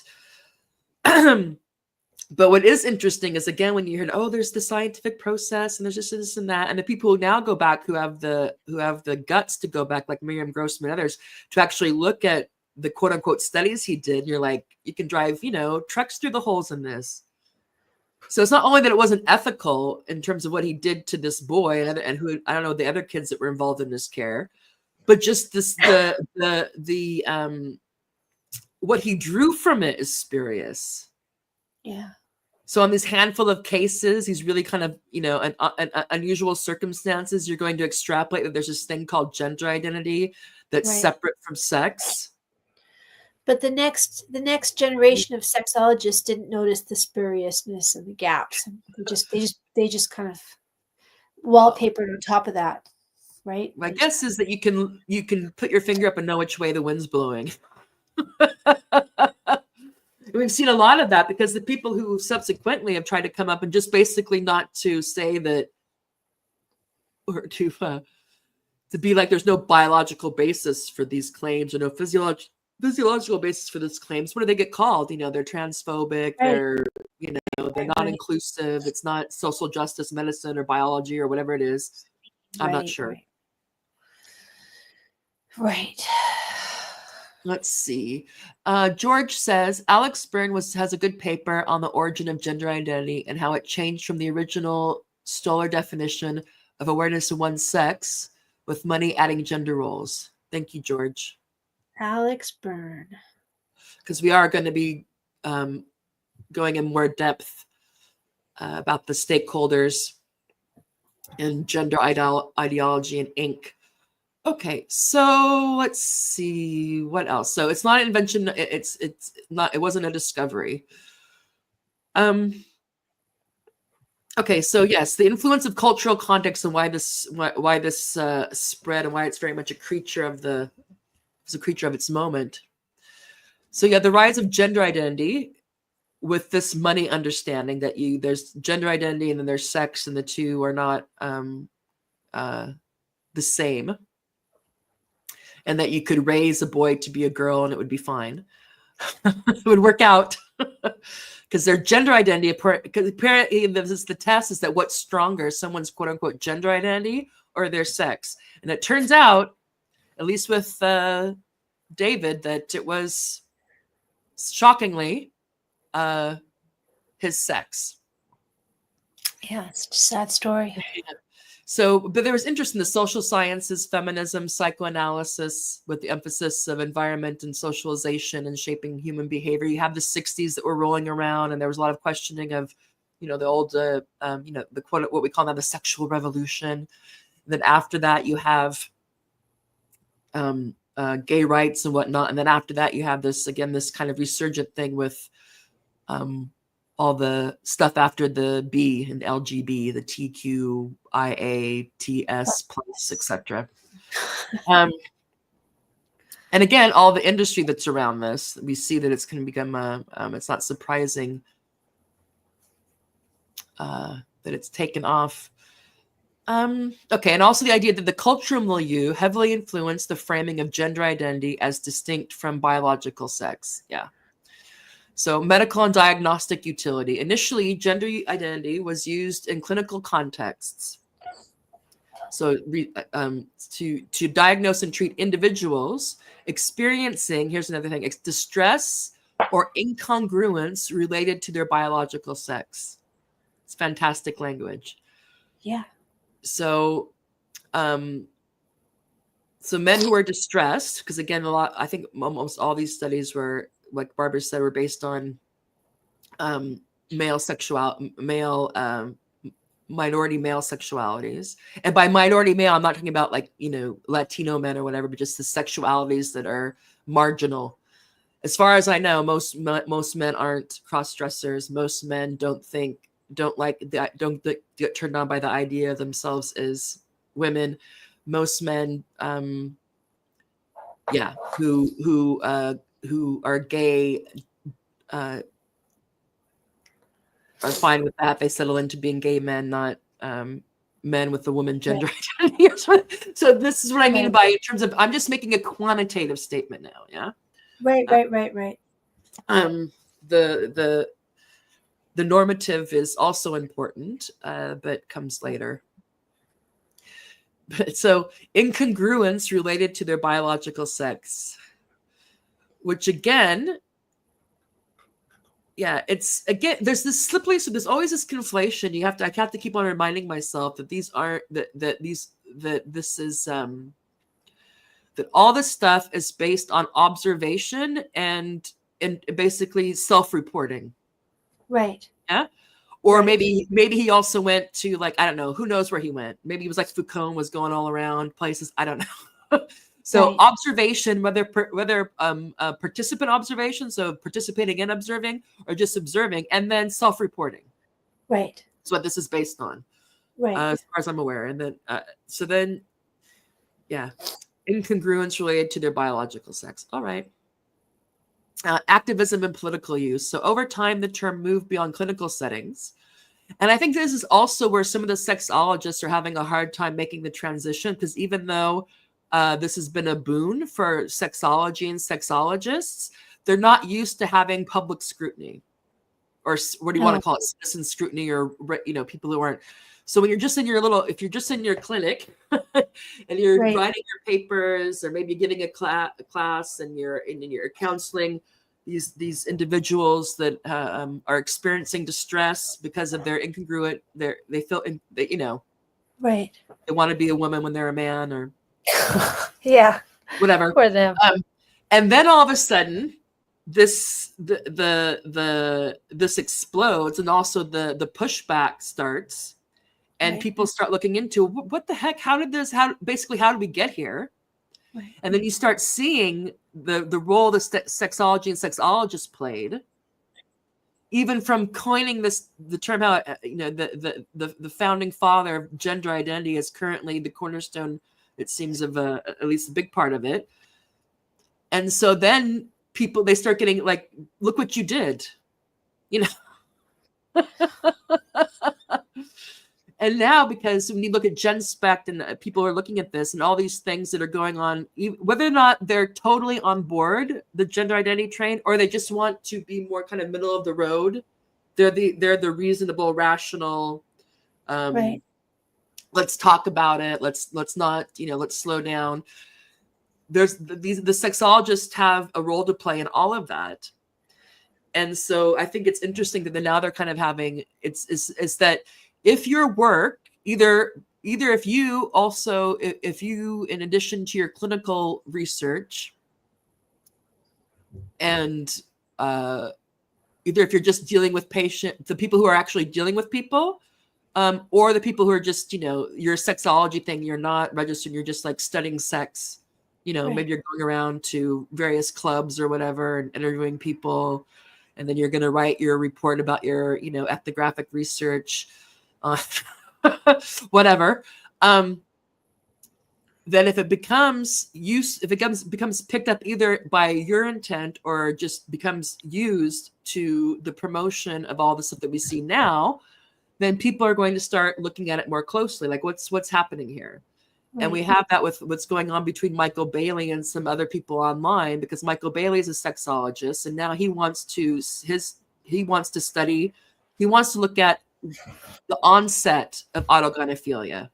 Basically, at what age does autogynephilia start? Which means you have to talk to not just men who accept that term, because some don't, autogynephilia. Right. And then you would have to, I guess, also talk to younger. I don't know how you would. I don't know if it'd be. Yeah, I don't know how that would work. So there's people, given what happened with gender identity, and already that gets looped in with AGP, are like, really, are we going to do this again? Right. What's the social purpose of this? What's the point of? And I don't have an answer to the question. I have my personal answer to the question. Right. But in terms of, because what it's going to do, and he would say, I think, well, there's a lot of prejudice against autogynephilia. There's a lot of misinformation. And so like, he's just the nice guy. He just wants to, again, to raise the awareness, to look at what's actually there, to study this. Okay. But in effect, it's also the fact that that cannot but further normalize certain sexual behaviors or proclivities. Right. And I my personal thing is that I don't care. And but that's me. I can see if I was a sexologist why I want to study the onset of autogynephilia, why that would be a hot topic that I would want to, dip my toe into. But just this idea that again, there's this shift, and if you're a sexologist, I think that there's an incentive. The people who are drawn to this field and who are careers in it, that one of the things you again, it's right there to to promote safe practices, to Right. educate, and there's a thin line between educate or to do research and to normalize, to enable, to add it on to the, so now are we going to have LGBTQ AGP? I mean, Right. What's the but I don't know. I just wanted to put that out there, that I think that it's kind of, I'm sure it's probably shocking for these sexologist guys to be coming under scrutiny from people who are like, why are you studying this? Should you be studying this? What's the takeaway here? right? So is to Blanchard as like Plato is to Socrates, right? Could So be. He took the ball. He took the Blanchard ball. is the Socrates, right? So he's the one who came up with. Now I'm giving him too much weight, but I mean like a teacher-student kind of thing. Like there's a lineage. Yeah. He came No, up yeah. with autogynephilia. He didn't discover it. He invented it, right? Like he kind of noticed it. He didn't discover it because, like a landmass, it's not there to be discovered. He said, this is what I've noticed, and I'm going to call it this. And everyone's like, ooh, lovely term. So then Bailey, who's his, I don't know, protege or spiritual descendant or whatever, right? There's a chance that he might be building on something, on a shaky edifice, sort of like we did with money and his gender identity, right? It's possible that that he is papering over gaps. That's beside the point. To your, do we even need to know this? I would say no, we don't. And also that I think Bailey, if I'm not mistaken, I don't think I am mistaken, but you never know with me, but I think Bailey is the prof that had a live sex demonstration in front of his class with a woman and a machine. Oh, I And don't know. Yeah. if that's the case, yeah, but you know what? If that's the case, then he's got form for like, why do we need to study this? Who's it's actually benefiting, right? Like, yeah, right? Like, what is the like, is this really something that the world needs, guy? So I mean, I don't know if that's makes any sense or not, but well, and in terms of, I don't want to get too far afield, but in terms of and people, within norms, you can study whatever you want, but it's like, who should be paying for this? And it's also this idea about what gets accredited and what, is quote unquote gets that knowledge stamp or whatnot. But yeah, so it's not surprising that, so if Blanchard, he noticed, or at least published on, maybe other people noticed it, that there's more than one type of transsexual, male to female, so-called male to female transsexual. So there's the homosexual ones who who for whatever reason want to go that route. I'm not going to speculate that. And then there's the heterosexual men who tend to go full out later in life. Yeah. And so that was autogynephilia. It's like, well, they're heterosexual men who, and that's where that coined from. And originally it was just clinical. There was like, there was hardly anybody, there was only a few people reading these papers. It hadn't become politicized, and there hadn't been this whole push to codify so-called gender identity in law and all these other, and self-ID and all this other stuff, this big push after gay rights. So now people are going back and looking at that. But Bailey picked that up. I think he started to pick it up right at the time that it became a hot potato, because most people who are involved in the activism part or advocacy part of trans or non-binary, they dispute autogynephilia. They're like, no, that's not what it is. They don't like it because, of course, and originally it was categorized or may still be categorized as paraphilia, and that doesn't go with their narrative doesn't go with the show they're showing. Right. So Right. he, he became kind of persona non grata in some of those circles. And so now he's whatever. But he's the one that says if you post on the internet, I'm looking for people for my onset AGP study, then you can expect some pushback from us people, especially people who have been in the salt mines of this, thinking, oh great, more. Right. I'm wondering, what he's going to do to safeguard children. I mean, he's obviously talking about children, right? I don't know. I mean, does he look at the influence of pornography, or I don't really know. I mean, it seems to me that he's doing. I have no idea, but my guess is that, again, a lot of this stuff, it's problematic when people think sexology and they think medical doctor, or they think, I don't know what they think. But basically, it's just people coming to you, and if you're a clinician, people come to you they have sex issues, whatever that may be, which now includes gender identity and sexuality and all kinds of things.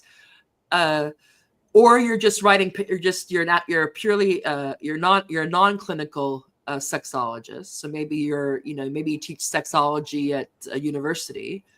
And then basically your studies would just be either your, small groups, observation, and self-reporting.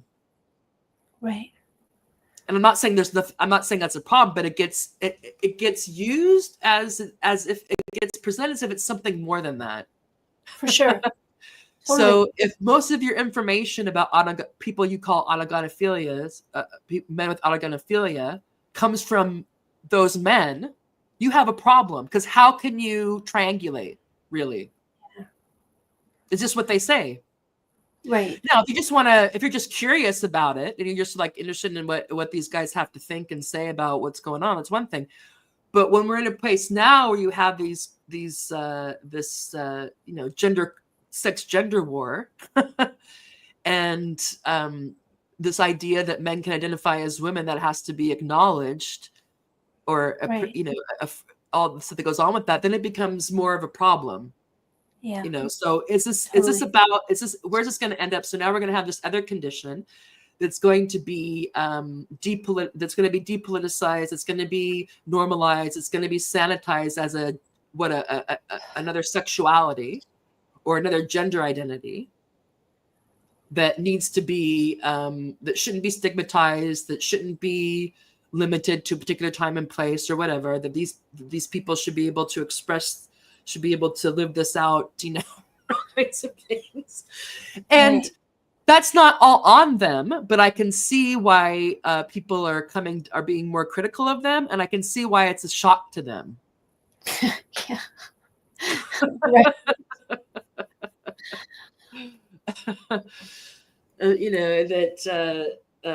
Anyway. Right. Let's see. Barbelow. Oh. So Blanchard is a vicious misogynist. See the evidence in his appearance on Glinner's channel when he went on an unhinged screed against women, almost spitting through his teeth. Yeah, I won't be watching that. Right, I probably won't be. But no, I can imagine there's hostility. Yeah. For sure. Again, because it didn't stay just in the clinic.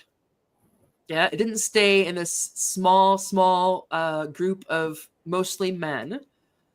But even then, because who knew this was going on? Yeah, unless you're really confronted with it. But also, there's also issues, and other people, I think, I don't know if it was Helen Joyce or somebody talked about it, how if you're before it became this political, before gender identity entered the lexicon in this way and became this thing that has to be included and affirmed and all this stuff. The transsexuals who went through these sexologists or these psychiatrists and to get the sign off to be able to go on that I'm assuming the medical doctors wanted before they went down this road, they were told what you need to live, quote unquote, as a woman for a year. I think that was the Few years, I think. Yeah, common thing. yeah, And what does that mean? yeah. That in itself is really quite sexist. Yeah.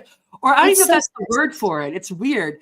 So what would that mean? So of course they would dress however it is they think they would dress quote unquote sure. as They women. have to go out their women costume Yeah. And and then what else talk in their you woman would see if voice. you could pass, yeah, to see if Right, people would regard if you're perceiving people as regarding you as an actual woman rather than a man pretending to be a woman.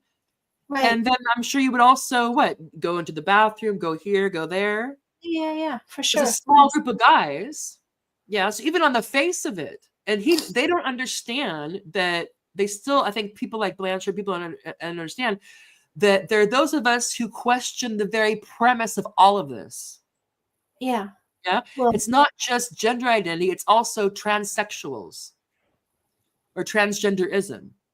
This idea and the idea that transition should be, that whole premise. So and the people that built up and the idea, well, and he would keep on wanting to say, well, but if this is causing so and so a lot of distress and we can reduce their distress and increase their quality of life by providing this quote unquote transition, then shouldn't right. we be doing that? And one of the things is that they're inclined by definition to focus on the individual level, not the social or the legal or the larger ramifications. Yeah.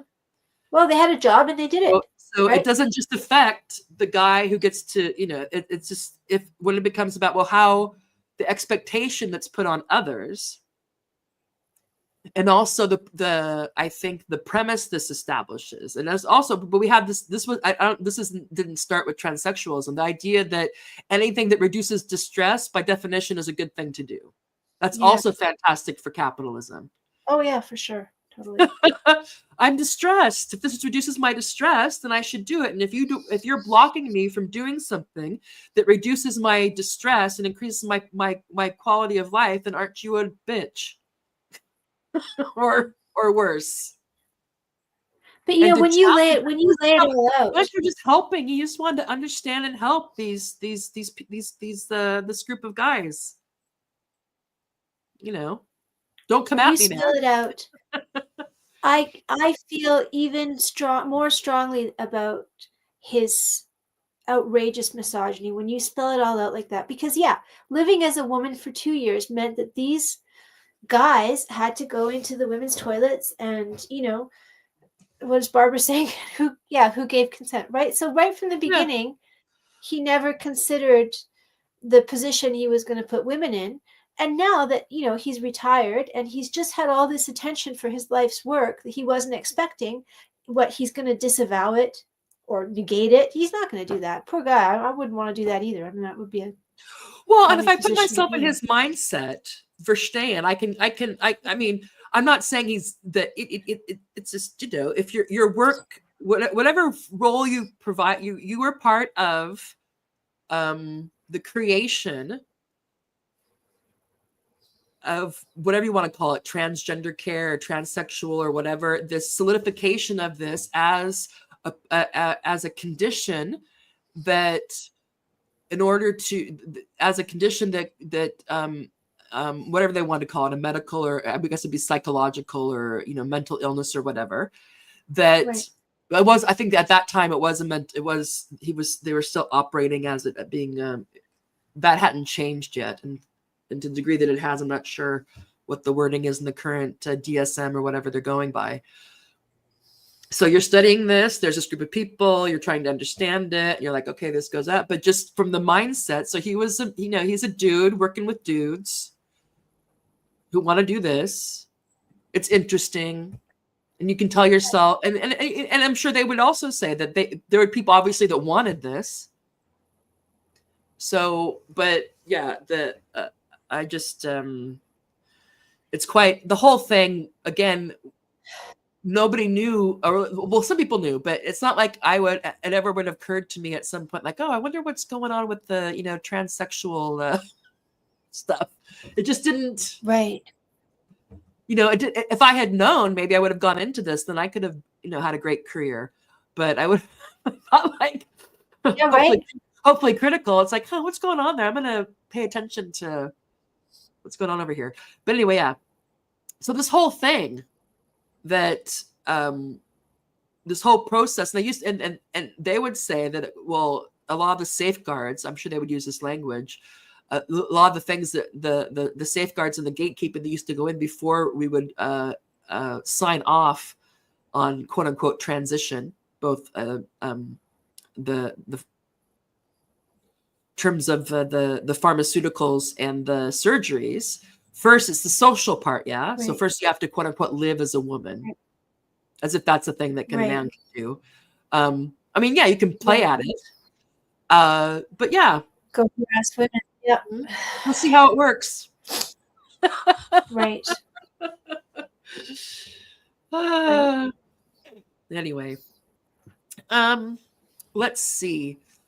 So yeah, but of course, so the gender identity did not stay in the clinic or in sexology courses or the Journal of Sex or whatever. I don't know what's built up around this.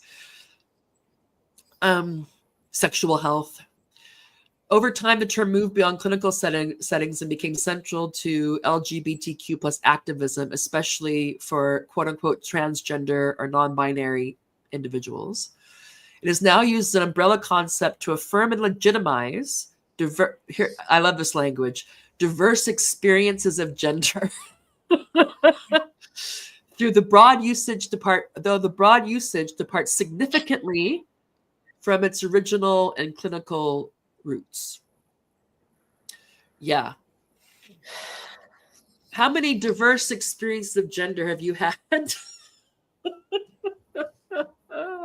It's just so silly. I know people have been lulled. People have been lulled. Language is a drug, yo. Yeah. Yeah, for sure. People have and medicine. So quickly before we wrap up this part, because we'll have to have a part 2 on the sexologists, and we'll bring up some particular people and current issues again to talk about, this again, the next great frontier of sexology research, autogonophilia and probably also pedophilia as well. Oh well, you know what? They've all been in touch with that for sure. So scientific basis. So critiques of gender, quote unquote, gender identity in terms of as coined by or started with, as introduced by money, that's gender identity refers to the social and the psychological, whereas sex is just that boring old body and right whatnot. So critics argue that it lacks clear scientific basis, yes, and is more reflective of cultural and ideological trends than any kind of innate or universal phenomena. Yeah. So, and also that it's just repackaged stereotypes. Totally. And Dan's talking about this as well. It's like you can call gender stereotypes gender identity, but it's still what's it based on? People identify. What are people who identify with that gender identity? What are they identifying with? Usually, if it's the dudes, they want for whatever reason for people to treat them like a hot sex thing. Typically, they want to be coveted. Right. They want to be coveted. They want to be desired as what they desire. They're masculine. Sure. Yeah. So subjectivity, unlike sex, which can be measured through, which is obviously easy to determine, although they want to make it difficult. But chromosomes, hormones, anatomy, gender identity is subjective, and there's no way to verify it. And they know this, which is why if you look at the law, that self-ID law in Germany, you can change it. You don't have, if you register as whatever, as just gender identity today, later on you can change your mind. Right. Why? Because it's fluid. But I mean, in terms of what government and fluid is supposed to be for, that has no. How does that help you govern or administer? Anyway, so again, we know about this, the impact on policy and rights. It's like, how do you deal with if you're going to have protections an acknowledgement of gender identity. How are you going to handle that and regular old sex-based rights and protections in reality? That's where a lot of the lawsuits are coming up now. That and the gender care for minors, euphemistically called. So yeah, so gender identity was invented by sexologists, particularly John Money, or Right. I guess I wouldn't say it wasn't. I wouldn't say popularized, but that's where it came from, coined. Right. But By yeah, go ahead. 1991, this German, I don't know if he's a sexologist or a psychologist, but his name was Volkmar Sigish something. He invented the term. Yeah. And the reason I wanted to tell you is because I figure that you speak Dutch, right? So you might be able to say it. He invented the term cissexual, but it was German, right? So it was cissexual.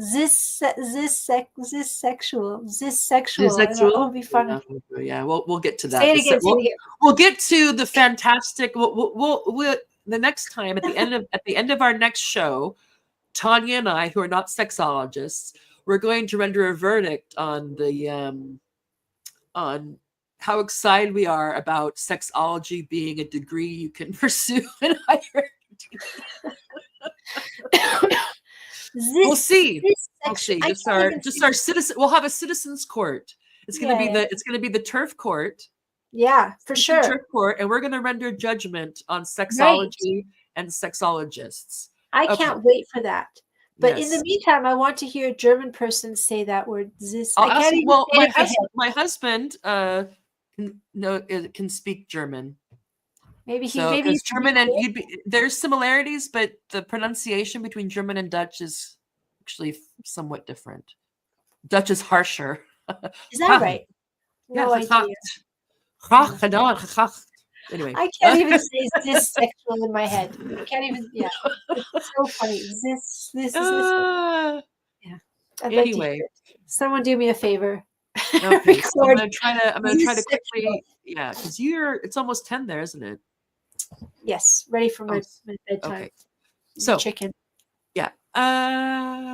It's not a discovery like a physical phenomena, but rather a cultural and psychological framework that was created that proliferated. Because if you come up with a framework and you use it and you write about it and you do things and other people come up with that and then continue it on, it becomes,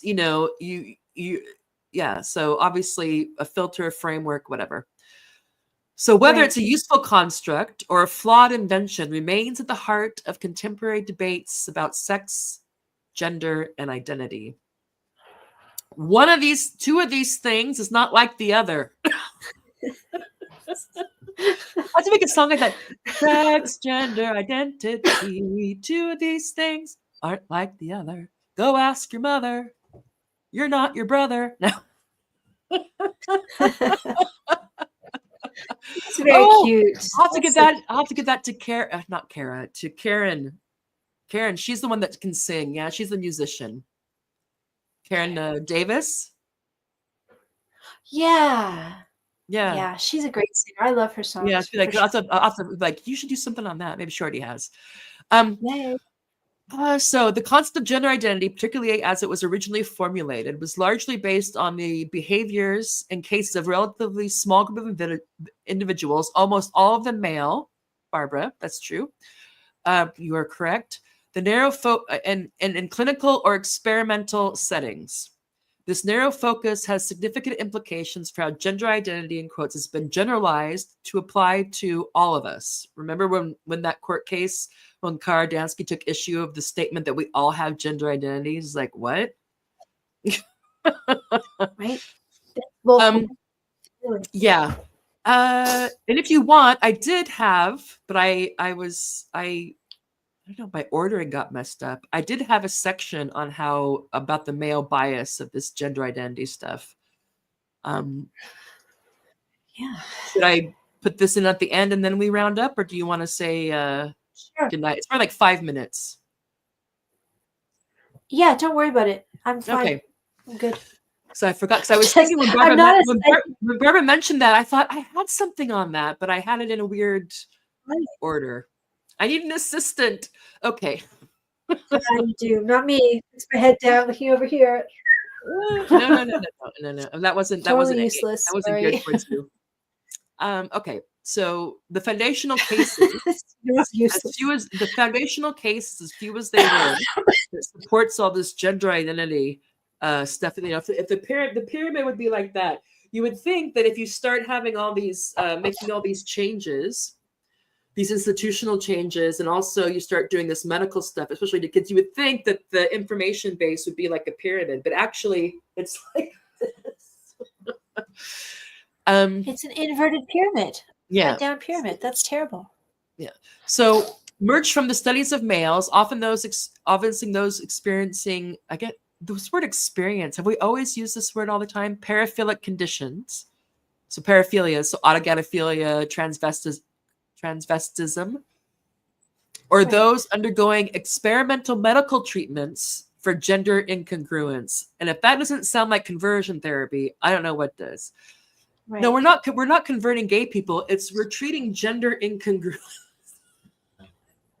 Right. But again, it's the reverse in gender speak. So the David Reamer case, research into transvestism and autogynephilia, of course, disproportionately focused on men because that's who develops these behaviors, I guess is a neutral term to say. Or men, focus on men who identified as women, having a woman, you know, actually being a woman, or expressed feminine traits, God forbid. So extrapolating this to the general population, these cases form the basis of theories about gender identity, yet they primarily only reflect the experience of a very small subset of individuals, not the broader population. So critics argue that these theories were generalized to all of us without sufficient evidence. You think? Yeah, really. And hence the need to focus on the subjective part of it. Oh, the distress. This is how they feel. Their authentic self. All this self-actualizing, therapeutic speech, self-help, all this kind of stuff that we've been steeped in. I think since maybe the 90s or something. It's no surprise they have to lean into that so much because this part of it. It sounds robust, but then if you actually have someone who knows what they're looking at, or you look at it critically, you're like, "What now? Right. He did what now? What?" I shouldn't laugh, but I mean, it's tragic what can happen. Yeah, it really is. So, and again, this focus on male paraphilias, how we get from male paraphilias to gender identity is interesting, and people again have there's work ongoing on that, autogynephilia and transvestism. So Ray Blanchard, working on autogynephilia, so the sexual arousal at the idea of oneself as a woman, focused on males, particularly those who wanted to transition, quote unquote, transition to female. Again, which is just ridiculous. How can a male transition to female? But we're with the language, we're with people. This framework has been criticized for using, of course, then the people who are on the trans rights train, they criticize this because it's treating their gender identity and their innate sense of self and all this stuff to a fetish or a paraphilic pursuit, which unsurprisingly they're not hip on. No, because they're not paraphiliacs. They're just not cis-sexual. Yeah. They're intentional women, not unintentional, just born this way, happenstance, accidental ones. Yeah. Right. Or people suffering from, homophobia. Internal that, critics argue. Yeah. So of course, let's see. Oh yeah. Pathologizing of non-conforming. That's that another word we'll never get rid of, non-conforming males. Right. So early sexology, which of course it did in 1950s, often and even probably through today, perhaps, deviations from traditional masculinity, such as cross-dressing or feminine behavior, as disorders to be studied and treated. The focus on male deviation from masculine norms has been critiqued as reflective of societal anxieties about men's gender roles, rather than a neutral exploration of human sexuality. You think? Yeah.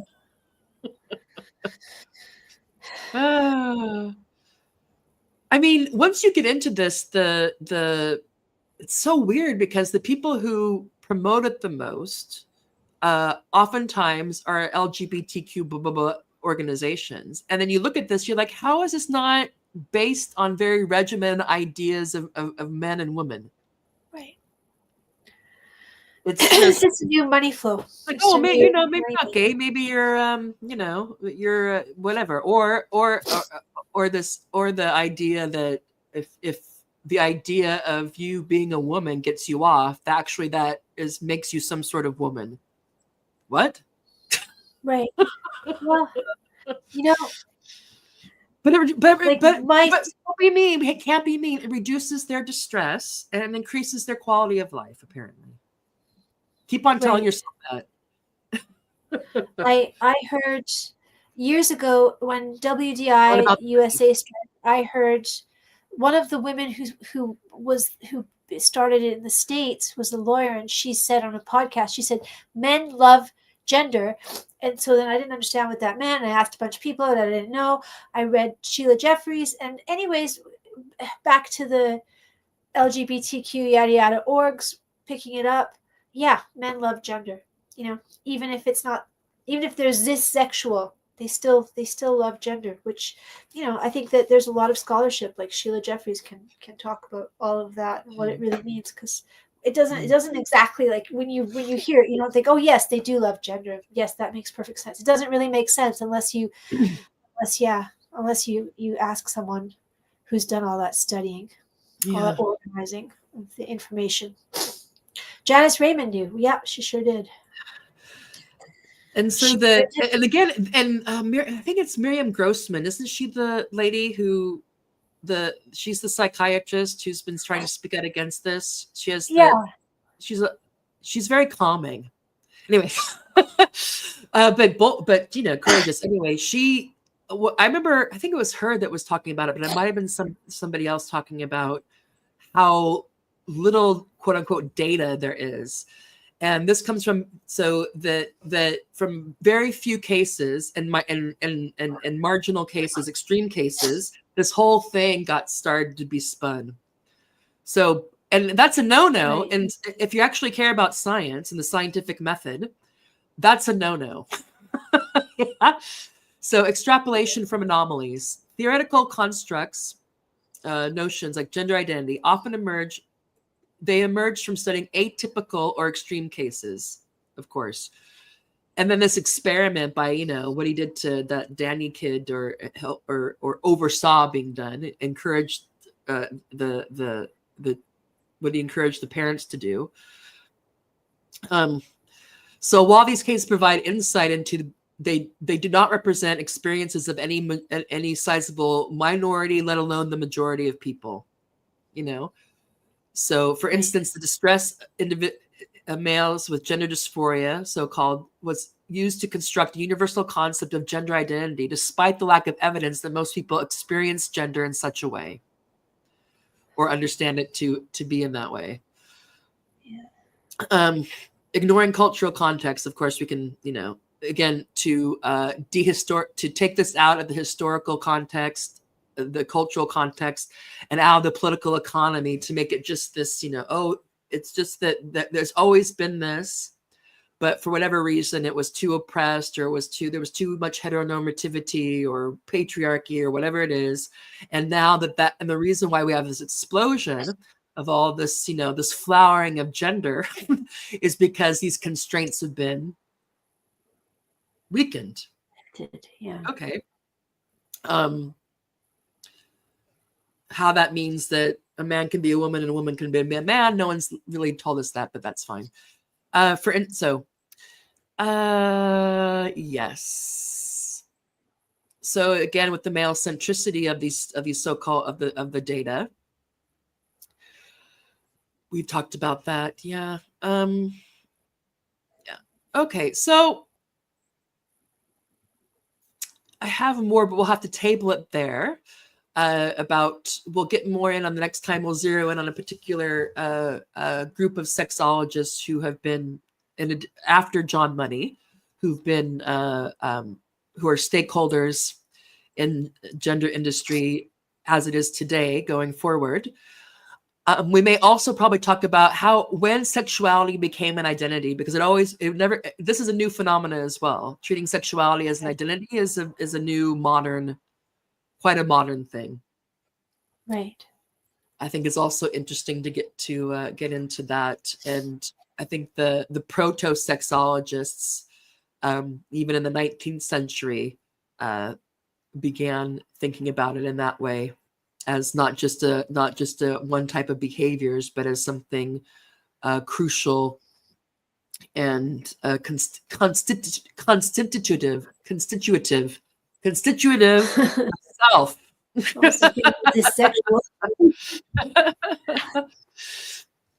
Anyway, so yes. So we've talked about today about how gender identity is very much an industry with a lot of stakeholders, and that's an important way to look at it, to get away from looking at what they want us to look at, which is the kind of really sympathy inducing or producing cases for why we should be affirming and understanding and inclusive, and why all this, even up to and including pediatric gender and all this stuff, to focus on the industry aspect of it, the stakeholder aspect of it, and how it became kind of a self-perpetuating, self-reinforcing industry that the sexologists have been a part of from the beginning. Although I doubt they're not the ones making all the coin, but they are getting. It has been professionally and economically, in the main, in general, quite beneficial for them. Even though some of them have taken the hits when they came after the AGP thing, they didn't like that. Right. Well, I think in general, look at Deborah So. I think her book did well. Yeah. Right. That's true. That's another protege of, right. That's probably more money and fame than a regular sort of clinician at the local strip mall. Oh, this can you say it, George? Zissexual. I would like a recording, George. Miriam Grossman is good. Yeah, yes, she is good. She knows her stuff, and she won't affirm. This is true. She's another one of us fascists. Okay. Anyway. Oh, I clearly need to have a banana and a coffee. I'm running out of steam. You need to go to sleep. Thank you very much, Tanya. Thank you for joining the live stream. Those of you who have. Later on, sometime this week or next week, I'm backed up. I will have an edited version where I edit out my my tangents and my what have yous, and I'll put up on the YouTube channel and the Rumble channel just the grist of the matter. And so next week, if we'll focus more on, there'll be the sexologist part 2, and then we'll get more into Blanchard, and also what's his name, Bailey will make an appearance, and I'll see if I can get Karen to pop on or not. Although she's in North America, so that's even harder when we have 3 time zones. But I'll see if she wants to come in, because she's been having a bit of she's been active on X with her concerns about this strand of sexology. Let's just say. I've loved her for years, Karen Davis. She's a badass. She's an ultra. She was ultra before ultra was a thing.